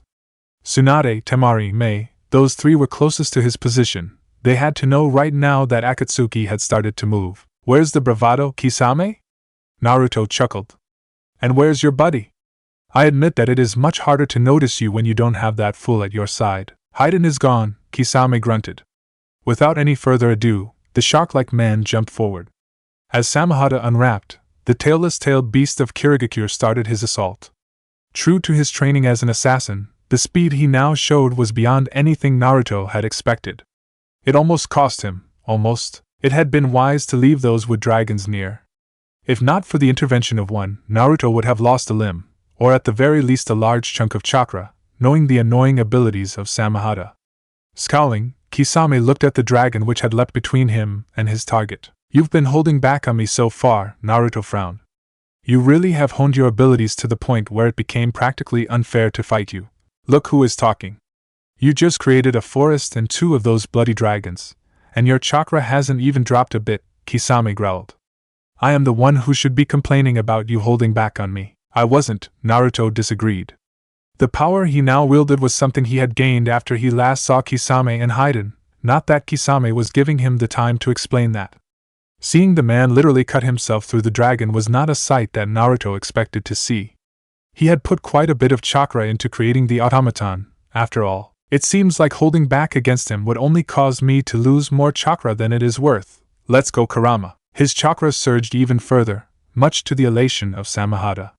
To Kisame, things got less pleasant, however, as Naruto used Mokuton, Tsurushi, would release poison ivy against him.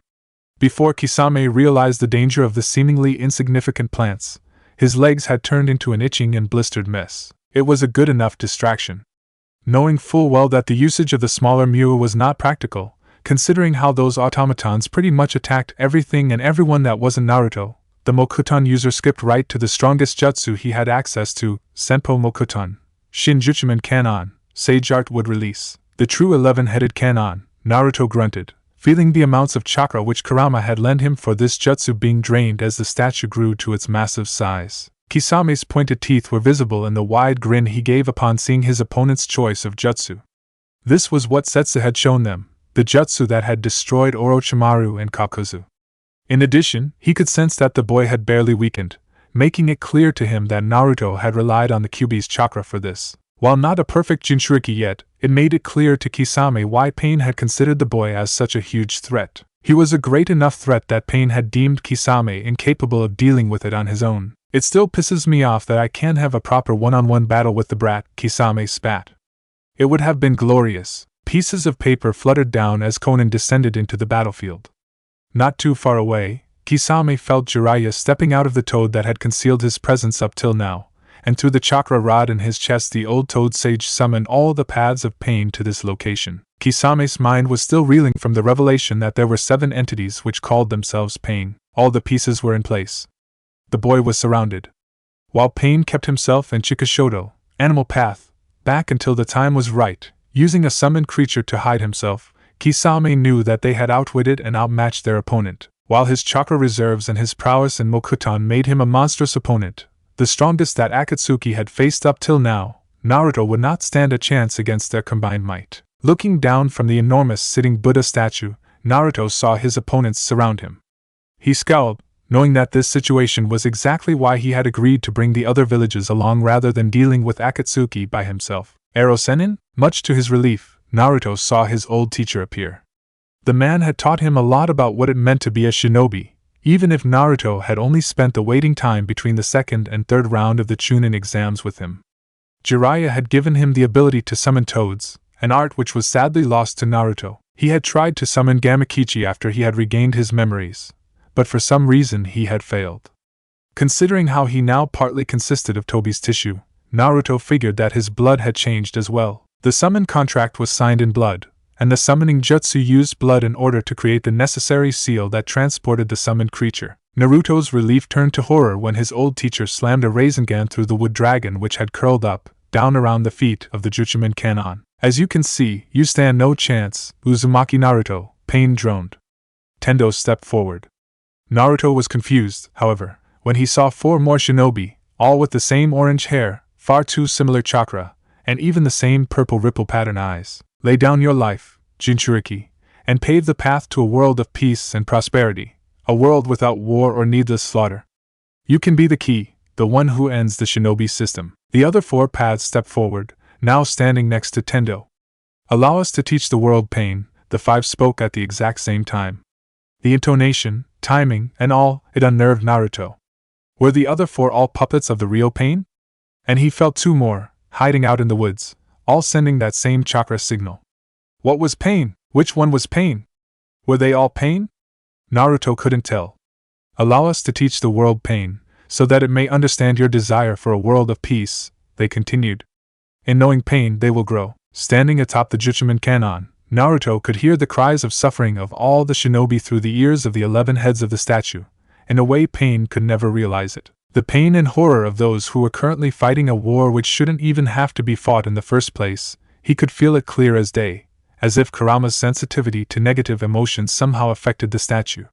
Both sides of this pointless war suffered the same pain. Whether a shinobi was from AIM, IWA, Kiri, Konoha, or Sunade, none of that mattered. They all suffered the same pain when wounded. They felt the same fear when dying, the same anger and hatred when seeing their friends and family suffer and perish. None of it should have happened. If only Akatsuki had seen reason. AIM's god had become as misguided as those that followed him. Pain's ideals were wrong. His peace a lie. His efforts would bring the Jubi into the world. The Jubi was a force beyond the control of anyone, a force that would attack and destroy indiscriminately, yet this fanatic believed that he could use it to bring about peace. You want the world to know pain, Naruto spoke up. But you do not even understand the good that is in it. I will never allow you to create the Jubi, pain, because you will never be able to control its power. I will do whatever it takes to prevent you from destroying the entire world. You will fall. Chapter 17, The Last Straw. This was his forest. He could hide or sense anyone within it. After spotting Kisame, he knew they had been coming. However, it had been surprising when he saw that Jiraiya sided with Akatsuki. Sure, Naruto had felt the man's chakra in their vicinity, but he had never believed that the old pervert would side with Akatsuki not willingly. Naruto still couldn't believe it, even when he saw it to be true. It would be better said that he didn't want to believe it. That goofy old pervert just couldn't be part of a criminal organization, and yet here they stood. He wasn't going to like this at all. Naruto saw Pain look behind him at least one of the 5 bodies which answered to the name. Apparently Naruto's technique didn't fool the Rinnegan. It was already too late though. They were here. Jiraiya? A disbelieving Sunade looked at her old friend. She felt something within her snap as she gazed at the cloak that the old man now wore. What the hell are you doing? You told me that I had failed everything that I lived for, Jiraiya said with a painfully calm voice. If I am a failure like you said, then all that I have left to do with the time that I am given is to make sure that people like us will never be broken like we were. That children, like Naruto, won't be sacrificed for the sake of a village that doesn't appreciate them, and forgotten once killed. It is too late for us, Sunade, but I will help Akatsuki in creating a world without strife. Jiraiya. I'm sorry, Sunade cringed. I was desperate. I didn't know what I was saying. I didn't mean it. I just... You said what you said. Jiraiya's dismissive frown confused Naruto. What on earth had happened between the 2 remaining Sanin? As far as Naruto knew, Jiraiya had always been crazy about her, and with the size of her chest, what pervert wouldn't have been? Why are you helping them? They are my students. The last people remaining to whom I have any attachments. And they are right. Our system only creates more casualties and more suffering. It has to end. The cycle of hatred will never cease unless we act. What about Naruto? Sunade snapped. Naruto died 3 years ago. That boy is a fake, a product of a broken-hearted girl who twisted the memories of a boy who seemed so familiar to the one she loved. That isn't true, Jiraiya-sama. Surely you don't believe such nonsense. Guy was the only shinobi from Konoha who had been allowed to stay at Sunade's side. All others were deemed to be too weak to engage the members of Akatsuki, and thus were assigned to take part in the war against Amigakure. Akatsuki is the organization that attacked Naruto and his team. He is the one who killed Kakashi, he pointed at a confused Kisame. And we are here to make them pay for their crimes. You're all lost because you follow blind leaders. These false ideals, systems of the weak, they've ruined my world. No more. Pain spoke up. Jiraiya-sensei was once misguided, like you. He has learned pain, and it opened his eyes. Where he went, you shall follow. Like hell we will. Temari launched a vicious attack with her war fan, only to see the blast of wind chakra somehow being absorbed. What the hell? Mortals should not think they can defy gods. Tendo, Deva Path, raised his arm. After Gakiko, Preta Path, absorbed Temari's jutsu. Before he could attack, however, vines erupted from the ground, forcing all 5 bodies into evasive maneuvers. As if this was the sign they had all been waiting for, all hell suddenly broke loose. Sunade lashed out at Jiraiya, punching him straight into his gut. As the man flew away, Kisame aimed for Sunade's neck, but Samahata never reached the Hokage. Pain, meanwhile, glared at Naruto. You used that yamanaka to warn the others, and concealed their approach by masking their chakra with your own. It is an application of Mokuton which I had not expected. I suppose that proves that even a god isn't all-knowing, Naruto taunted.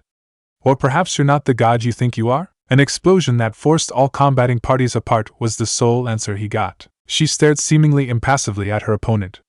The lack of tension on her end seemed to incense her opponent only more, but truth be told, her mind was too occupied with other matters to care. Tightly grabbing the war fan, the Kazekage stood up.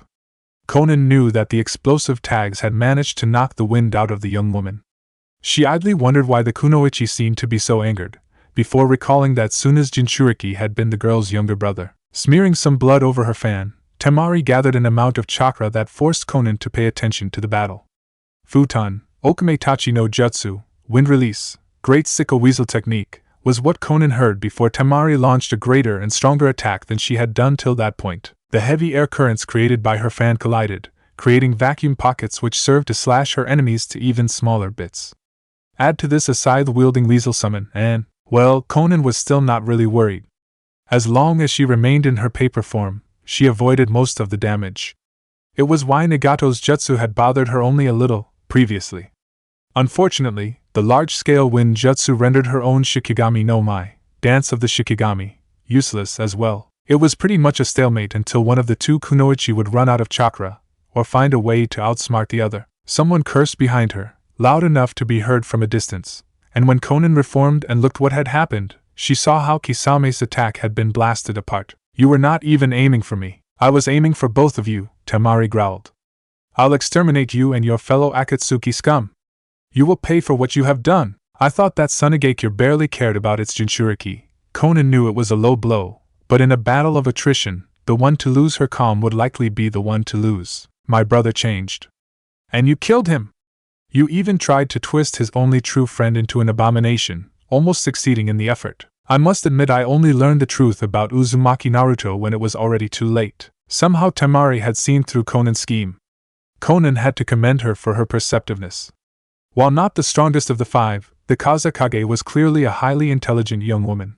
Given a few years, Temari would have become a far greater threat to Akatsuki.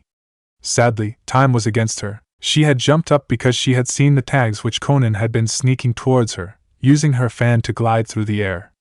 Attacking from a high point, concentrating the blast of air in such a way that Conan would be forced to the ground, a valid strategy. Sadly, the girl was too late.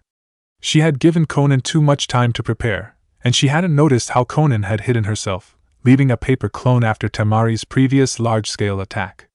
Temari's attack crushed the clone, but her victory was short-lived, as the explosive tags went off. Conan bound her opponent in paper, almost like a mummy, after she had fallen to the ground. Smoking and groaning in pain, Temari's eyes were filled with the promise of certain death. Even in defeat your spirit isn't broken. Admirable, Conan donned a faint smile on her usually emotionless face. Kunemori. Naruto, he spoke of a being called the Jubi. What is it? A thunderous sound tore through the silence left in the wake of that question. Conan couldn't tell whether it came from Nagato's direction, Jiraiya's, or Kisame's. But somewhere someone was putting up one hell of a fight. You're really serious, aren't you? You actually don't know, Temari eventually sighed.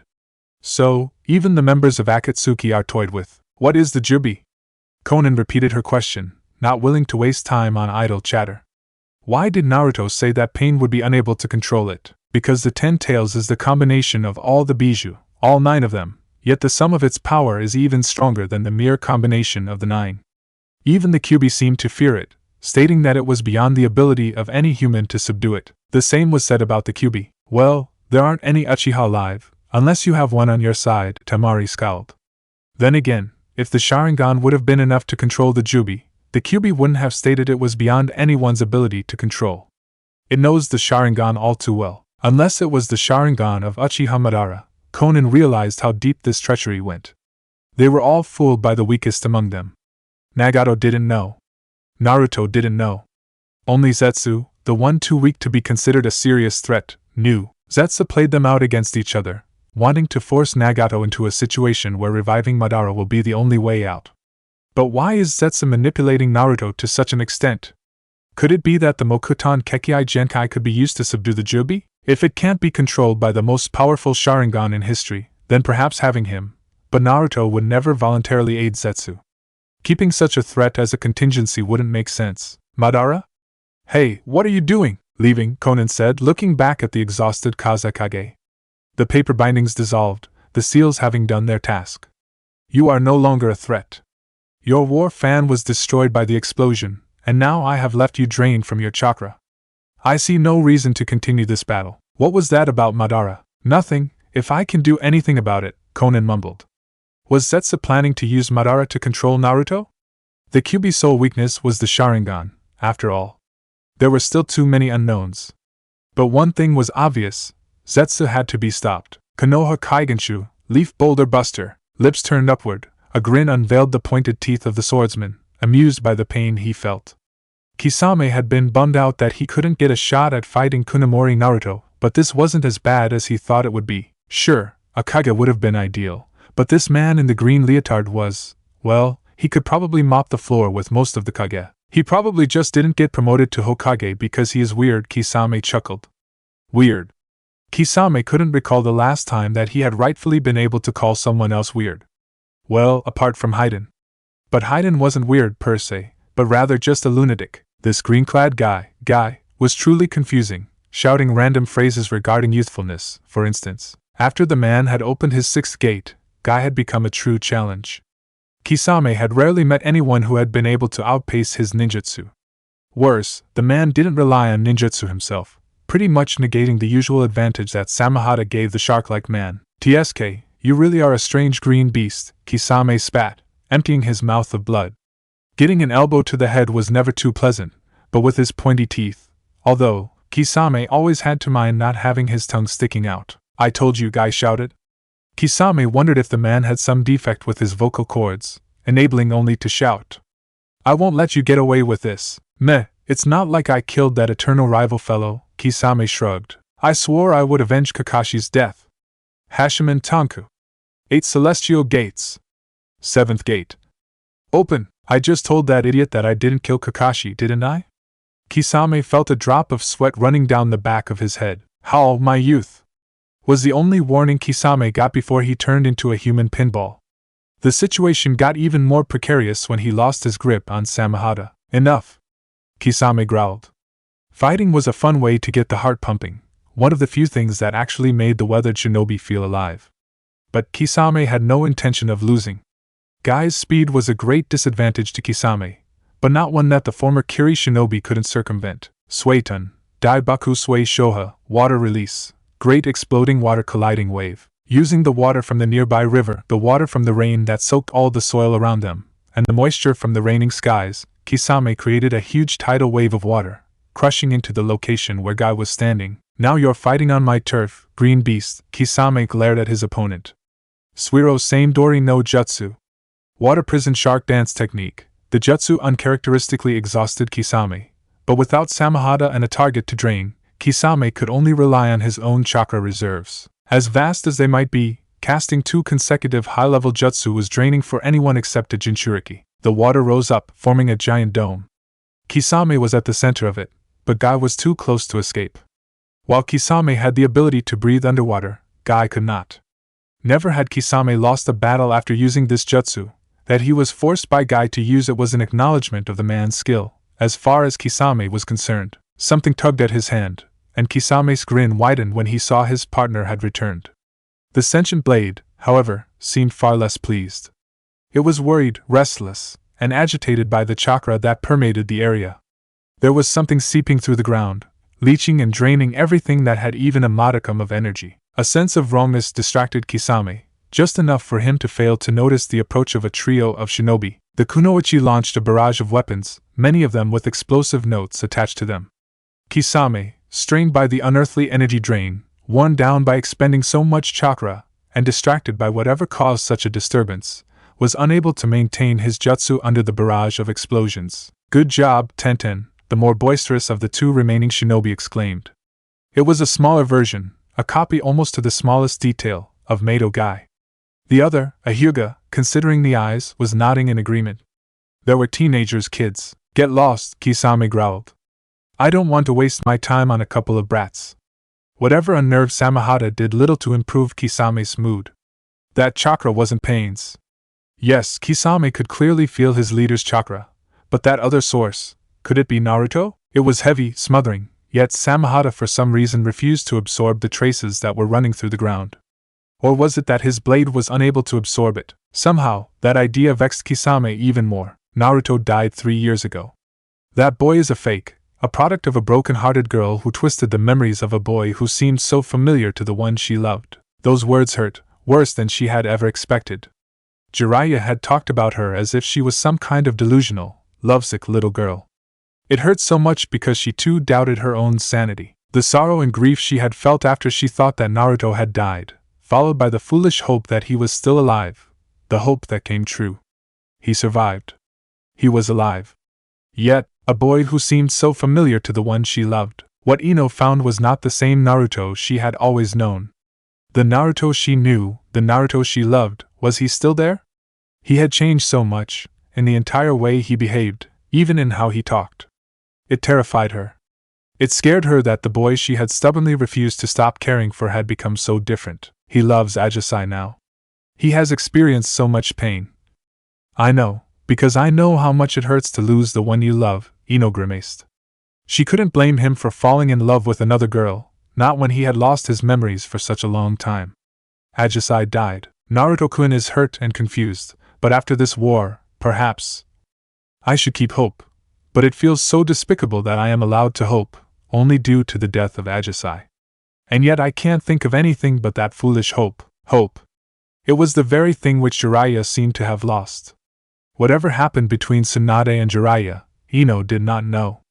Not even Shizen knew the details, other than that some words were spoken that destroyed a bond of friendship that had lasted for decades. The Jiraiya that Ino had known seemed to have vanished, turned into a cold and ruthless shinobi, a product of a broken-hearted girl. Did Jiraiya truly believe that she had twisted the mind of someone who looked like Naruto?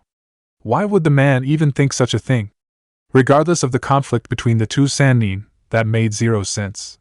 Naruto had changed a lot, but he was still obviously him. His chakra, his looks, and most of all those eyes, even if they only rarely showed that cheerful sparkle, they were still his eyes.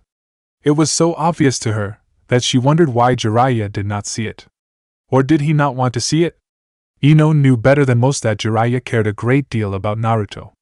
He was Naruto's godfather, after all. Why would such a man come with such a terrible accusation? That boy is a fake. No, Yamanaka Ino smelled something fishy, and she was determined to find out what it was. Like many of her clan, Ino possessed some sensory abilities, and used those to assess whether Jiraiya was caught in a genjutsu. It was something she was forced to do from a distance, as she couldn't get too close to the fight between him and Sunade. Sunade-sama might have taught me a thing or two, but there's no way I'm fast enough to get close without ending up dead. Ino swallowed nervously when she saw Jiraiya summon a massive toad. The rusty red amphibian wore a vest that could easily cover a 2-story building, and wielded a blade that seemed more fit for destroying entire forests than just a one-on-one battle. None of the signs of a genjutsu were visible to Ino, and the man didn't seem conflicted in his actions either. Had there still been Uchiha alive, she would have suspected that a Sharingan had somehow ensnared the man in an illusion. But that theory didn't check out either. Besides, she could see how Sunade leaped up the toad from a distance. It seemed as if the animal was utterly surprised by Jiraiya's opponent and hit Jiraiya. Sunade didn't give him a chakra-powered punch, no, but rather a subtle touch. Obviously, Sunade knew that something was off as well. Something was terribly wrong with the gallant toad sage.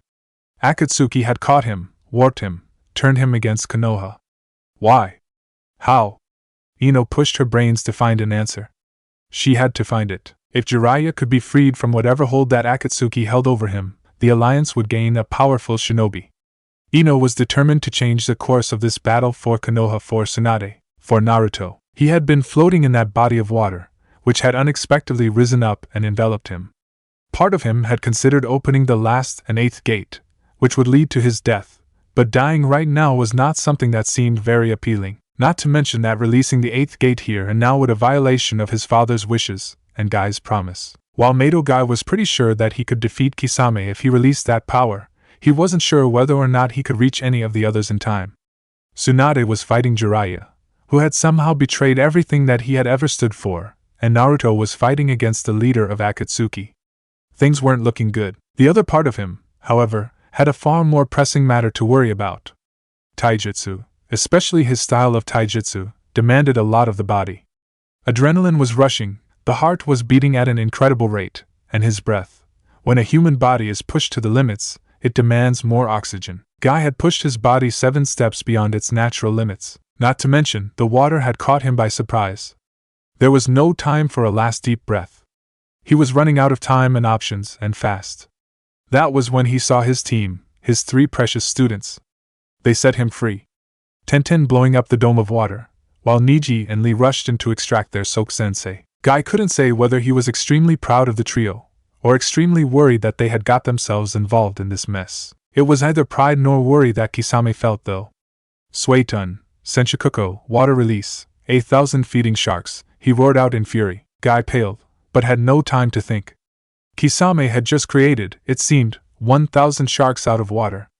The sharks formed a wall formation and rained down to attack him and his 3 precious students, leaving Guy with no way out. Well, he knew he could escape the attack, and if he had opened his gates, Lee would be fast enough as well, but Niji and Tenten would definitely be caught in an attack as massive and devastating as this. Powered by reckless desperation, Guy didn't consider the consequences, couldn't care about what the state the attack would leave him in, and simply gave it his all. He would rather exhaust himself to death than let Kisame harm his students. Hiradora. With the 7th gate already open, Guy folded his hand in a hand seal which only he knew it had been his own invention, after all. The massive amount of air pressure which he created was launched at Kisame's tidal wave of water sharks. Just like Guy's hand seal, the attack seemed shaped like a tiger, the afternoon tiger. Niji had to shield his eyes, deactivating his Byakugan, in order to prevent being blinded. The massive explosion caused by the Hiradora tore right through Kisame's water-based attack. While Lee was awed that his sensei could launch such a powerful attack, Tenten worried about the damage the explosion could have caused if they had been any closer to the front lines. The explosion from the 2 clashing jutsu was too massive, and she hoped that no one else ended up being drawn into it. Lee shouted, rushing towards his sensei. Guy had exerted every bit of energy he had, putting it all in this single attack. It left the man exhausted, on the brink of consciousness. Now the damage caused by opening the 7 gates began to kick in. As their teammate looked after their sensei, Tenten and Niji rushed towards the center of the explosion. His eyes reactivated, Niji ran straight towards the broken form of the tailless Bijou. Hoshigaki Kisame was left appalled. Never in his long years as a shinobi had he been reduced to this state. Incapacitated and fallen, the once proud swordsman of Kirigakyu looked up at the young Hyuga. Niji saw the spasm in Kisame's hand, as if the man tried to reach out to his sword. It isn't here. Niji's glare remained impassive. That wasn't chakra. Kisame spat out a mouth full of blood. So this is my end. What? Meaningless. Gay. As expected, Akatsuki was destined to fail. Niji's hand glowed with chakra, and without a shred of remorse he struck. Kisame coughed out more blood, before his shark-like teeth contorted in a bloody smirk. Niji had destroyed his heart. Tenten? I can't find it. 10 meters to your left, near that split boulder. Niji gave her the location. Kisame and Samahata had been separated due to the explosion. Got it. Niji waited a few moments before he moved away from Kisame, ensuring that the man had truly died. When he saw the chakra in Kisame's tenketsu lose its color, he knew that the man had truly met his end. Rolling out a scroll, Niji hastily drew a storage seal, and sealed away Kisame's corpse. Perhaps it could be of value later on. Corpses could hold unexpected secrets, and the value behind them could vary drastically. Having executed the somewhat morbid task with flawless efficiency, Niji turned to his teammate, only to frown at her. What? Tenten huffed. Why are you petting a sword? Niji honestly did not know how he was supposed to respond to the sight in front of him. It's sad, Tenten explained, as if it was as clear as day. Samahata lost its master, but it's not a bad sword, is it? She patted the sword, almost like a regular person would pat a sad puppy. We should go. Niji shook his head, deciding to stay out of it. Tenten was a geek when it came to weapons, so any thought he had he would keep to himself. So seal the sword away and get moving. Eh? Seal it away? No way. Samahata is way too cute for that. Right, cute. Niji's sarcasm wasn't lost on the kunoichi. We should take Gai-sensei back to the field hospital, and I can see the Kazekage too. She's unconscious, it seems, but lost her battle. So there is no time for us to stick around. Especially when Naruto keeps amassing chakra at this rate. That's it. I don't know what kind of mess this is, but I'm done with this. With the subtlety of a blunt knife, Gamabunta declared that he was fed up with this. He had fought alongside the Toad Sage for decades, but never had the man forced him to fight against an ally. especially when the man had refused to explain why this was even happening. Fighting Sunade, the Godame Hokage of Konohagakure, as well as her summoned Katsuyu, was not part of the deal. But while Jiraiya's two opponents did not seem to fight to kill, Katsuyu had not released her acid, something for which Gamabunta was grateful. Jiraiya fought in earnest. Well, the boss summon of the toads had seen enough. With no explanations given, he refused to fight a friend. So, he bailed on his summoner. Surprised by the sudden departure of the toad, Jiraiya fell down, right through the billowing cloud of smoke left in Gamabunta's wake. In his fall, Jiraiya's hair grew out at an exponential rate, surrounding him, defending him from the impact. The moment he bounced back, the hair went loose, and Jiraiya rushed through another set of hand seals. Wordlessly, he turned the ground underneath Katsuyu into a swamp. Without Gamabunta around, however, the colossal slug saw no reason to remain in one piece. She split into a multitude of smaller slugs, infesting the entire swamp. Sunade rushed at her oldest friend, the last of her team. Sarutobi Hiruzen had died, Orochimaru had died, and now, she feared that she would be forced to kill her last teammate. However, she first would have to get to him. Jiraiya knew her combat style better than anyone still alive, so the importance of staying out of her reach wasn't something anyone needed to explain to him. Had she trained seriously in these past few years, rather than drowning herself in alcohol, Sunade would not have faced such a great disadvantage in terms of speed. Yes, her raw physical strength was superior, a thing that was so normal that she simply took it for granted. But like she always told Ino and Shizen, strength is only useful when you're able to hit your opponent. Both her students shared that remarkable flexibility, yet in spite of her youthful appearance, Sunade knew that it was slipping from her. She was too far past her prime, and this long time of depression had left her weaker than she could have been. By contrast, Jiraiya was a Hon shinobi, combining both experience and skill. He wasn't exactly a teenager either, but he was in a far better condition. But that wasn't just it. Now that she fought him, Sunade noticed several small differences in his style. He used to be one for the theatrics, wasting some of his moves for the sake of silliness, goading and taunting his enemies, but not now. This Jiraiya moved with a ruthless efficiency that was more befitting Orochimaru than the Toad Sage. He was too analytical, moved too precisely, yet still Sunade found no trace of genjutsu. Jiraiya, stop this! Please! She begged of him. When I thought Naruto died, I was devastated. You know why I came back to Konoha. You know why he was able to convince me, when no one else could. I was in such pain that I said things that I shouldn't have. You said what you had to say, Jiraiya hissed. But it matters little. We are beyond redemption anyway, so the only thing that matters is that we leave a better future. And you honestly think that Akatsuki brings that? They want to recreate a monster, Jiraiya. A monster capable of destroying nations, Sunade urged. This isn't you. He ignored her words and attacked. Sunade was grateful that Gamabunta had refused to aid the man against people whom the toads considered their allies, something that evidently reached the other toads as well, as Jiraiya's attempts to summon another toad failed. She was glad that it failed. Her having the backing of Katsuyu was an advantage she truly needed. Sunade-sama, you know? Sunade grimaced when the moment of distraction nearly ended with her being hit by Jiraiya's Rasengan. Can you hold Jiraiya-sama down, if only for a second? Why? What is going on? There is something. I sense something that is stuck in Jiraiya-sama's chest. And just now, when you dodged his attack, I felt it again. It is faint, very faint, and it is as if it is constantly changing its frequency. But there is some kind of signal from whatever is stuck in him. A fire attack nearly blinded her, but it was nothing Sunade couldn't recover from. It irked her that she had to resort to her Byakugo no Jutsu already. She had hoped to spare it until she could face pain. But I need that boost now, Sunade thought. She couldn't feel Ino's presence anymore, and wondered what the girl was planning. She quickly focused though, and lunged at Jiraiya. With all the chakra coursing through her body, Sunade felt herself speeding up. It was enough to make her attempt to destroy whatever was affecting Jiraiya by herself. Her hand lashed out to his chest, her electrified touch sending his body into disarray. Renshinsho, body pathway derangement, was something she had invented by herself, and it would have been effective against pretty much anyone else. The lightning chakra disrupting Jiraiya's was somehow negated. Obviously he had found a way to undo its effects. I shouldn't have used this jutsu on him when he was perving around the hot springs. She berated herself. What good was a trump card against someone who already knew the jutsu?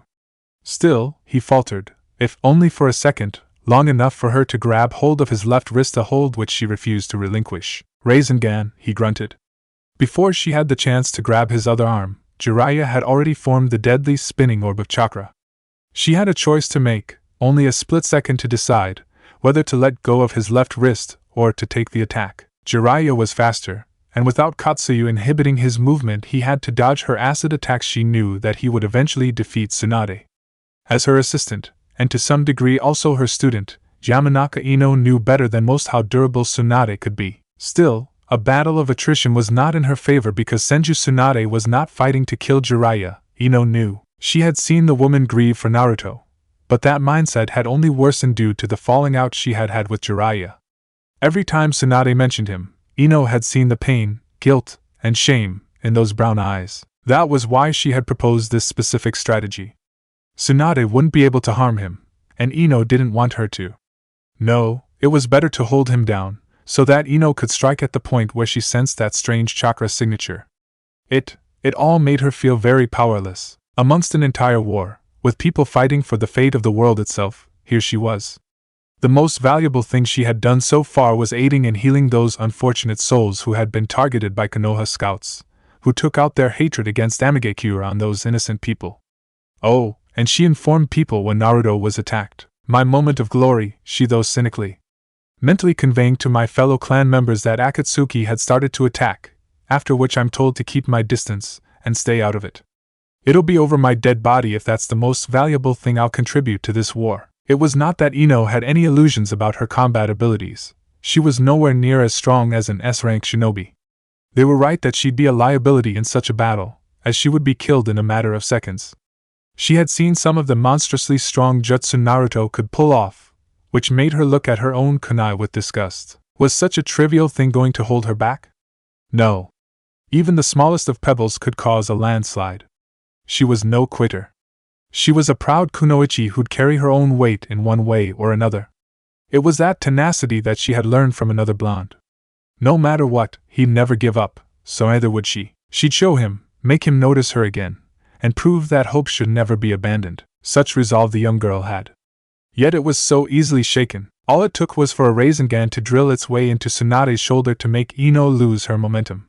There was a split second during which she could have caught Jiraiya off guard, and she blew it by gasping at the gruesome injury her Hokage received. Quick as lightning, Jiraiya turned to the incoming Yamanaka.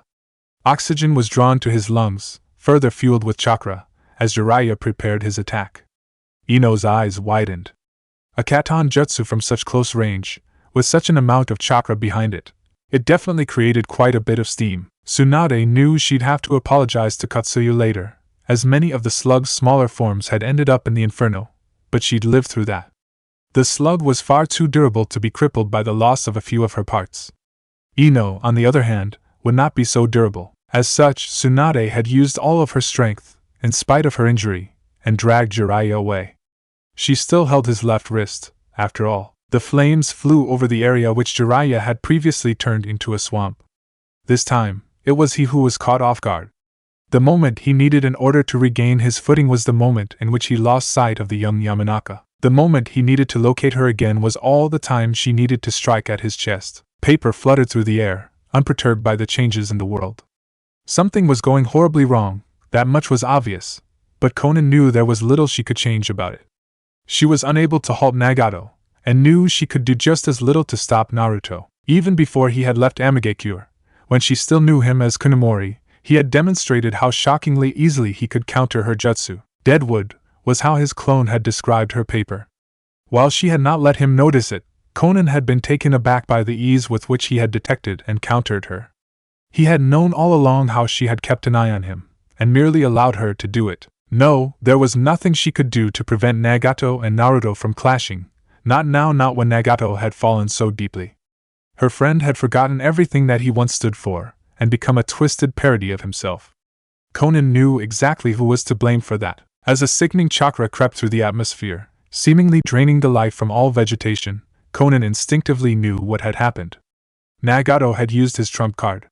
While Naruto's chakra seeped through the ground, leaching and draining everything that had even a modicum of energy, even the air above was affected. It felt wrong, in ways Conan could not fully describe. It was an emptiness that defied reason, Emotion should not be able to be sensed as raw and directly as this. It wasn't just pain, sorrow, anger, but something far beyond it. There was a sort of desolation, an apathy that sucked away all energy. It permeated everything. Naruto's chakra had been so full of life, and yet it had somehow turned into the exact opposite. I have to hurry, she urged herself. As long as the plan is still intact, Nagato will not stop to think about the alternatives. And even then, he's become too extreme in his thinking. What he did to Sensei, what he did with Aesi, I cannot hope to reason with him at this point. Nothing I've said before reached him, so there is only one path left. As she reformed, Conan reconsidered her course of action. Should she stop this? Yes. Could she stop either Naruto or Nagato? No. Could she kill Zetsu? She doubted it. Zetsu, the blacker half at least, was exceedingly slippery. He could just sink into the ground and escape. Once he got away, killing him would be far more difficult. No, this is the best course of action, she repeated to herself. Idly she wondered why she had to repeat this train of thought. The answer was simple. I'm betraying Akatsuki by doing the very thing that Yahiko wanted Akatsuki to do. Nagato, how could you have fallen so deeply? Why didn't I see it sooner? This mess is just as much my failure. Walking down the stairs, Conan entered what was likely the only underground facility in Amagakure. Buildings in this village were mostly above the ground level. The soil simply wasn't very suitable for underground facilities, while it was in most other nations. Beyond that, there was the point that Amagakure didn't need to create underground facilities. Amagakure was fortified enough as it was. It was already nigh impenetrable under Hanzo's paranoid rule, only for it to truly become a stronghold where no one could enter without being noticed, after Nagato took over. This was why AIM, even after it needed to rebuild after the Third Shinobi World War, was rather different from most other hidden villages. But for Akatsuki's purposes, an underground hall was needed. Thus, Nagato had created it. This was where the Geto Mazo was housed, normally. This was where a host of Zetsu clones were housed, although Conan had strong suspicions that Zetsu was hiding a lot more. This was where the unconscious forms of 3 Jinchuriki were hidden, awaiting their sealing. But most of all, this was where Conan's target was hidden. If Zetsu played Naruto and Nagato out against each other, if Zetsu wanted Nagato to be pushed to the point where he'd resort to such desperate measures, then Conan would stop it at the root. Oh? Conan? What are you doing here? The whiter half asked innocently. The blacker half, however, looked at the woman with distrust. Of course he was here, at the heart of all things. The conductor of this wicked symphony. I thought I had to make a decision between 2 options. Conan only had the slightest of smiles adorning her face. It seems I was wrong. Choices? You are wrong indeed. Why did you not kill the Kazekage? And why did you go here? You were close to Kisame, and could have saved him. Now he's dead, white Zetsu whined, but black Zetsu ignored the banter, still staring at the woman in front of them. Putting Naruto and Nagato against each other, it is all part of your plan, is it not? Reviving Madara in order to control the Kyubi Jinchuriki, controlling the Kyubi Jinchuriki in order to subjugate the Jubi, this whole thing has been your plan. Covertly, she spread explosive tags throughout the room. Zetsu wouldn't notice that things had gone wrong until it was too late. It seems you caught me, we're busted. What do we do now? She's going to ruin everything. We're doomed. Tell me why, Zetsu, Conan demanded, leaking out more and more explosive tags. She didn't care about hiding it anymore. She came here to kill the 3 unconscious Jinchuriki, to destroy Madara's corpse, and if possible, to terminate Zetsu as well. Hundreds had spread, but now that she committed more chakra to it, she released tags by the thousands. Mother has been waiting for a very, very long time. And now you stand in our way. Mother? Conan frowned. Just kidding. Zetsu cackled, waving cheekily as he began to sink into the ground. At a mere flick of her finger all the tags went off, the entire room exploded, drowning all those present in a sea of flames.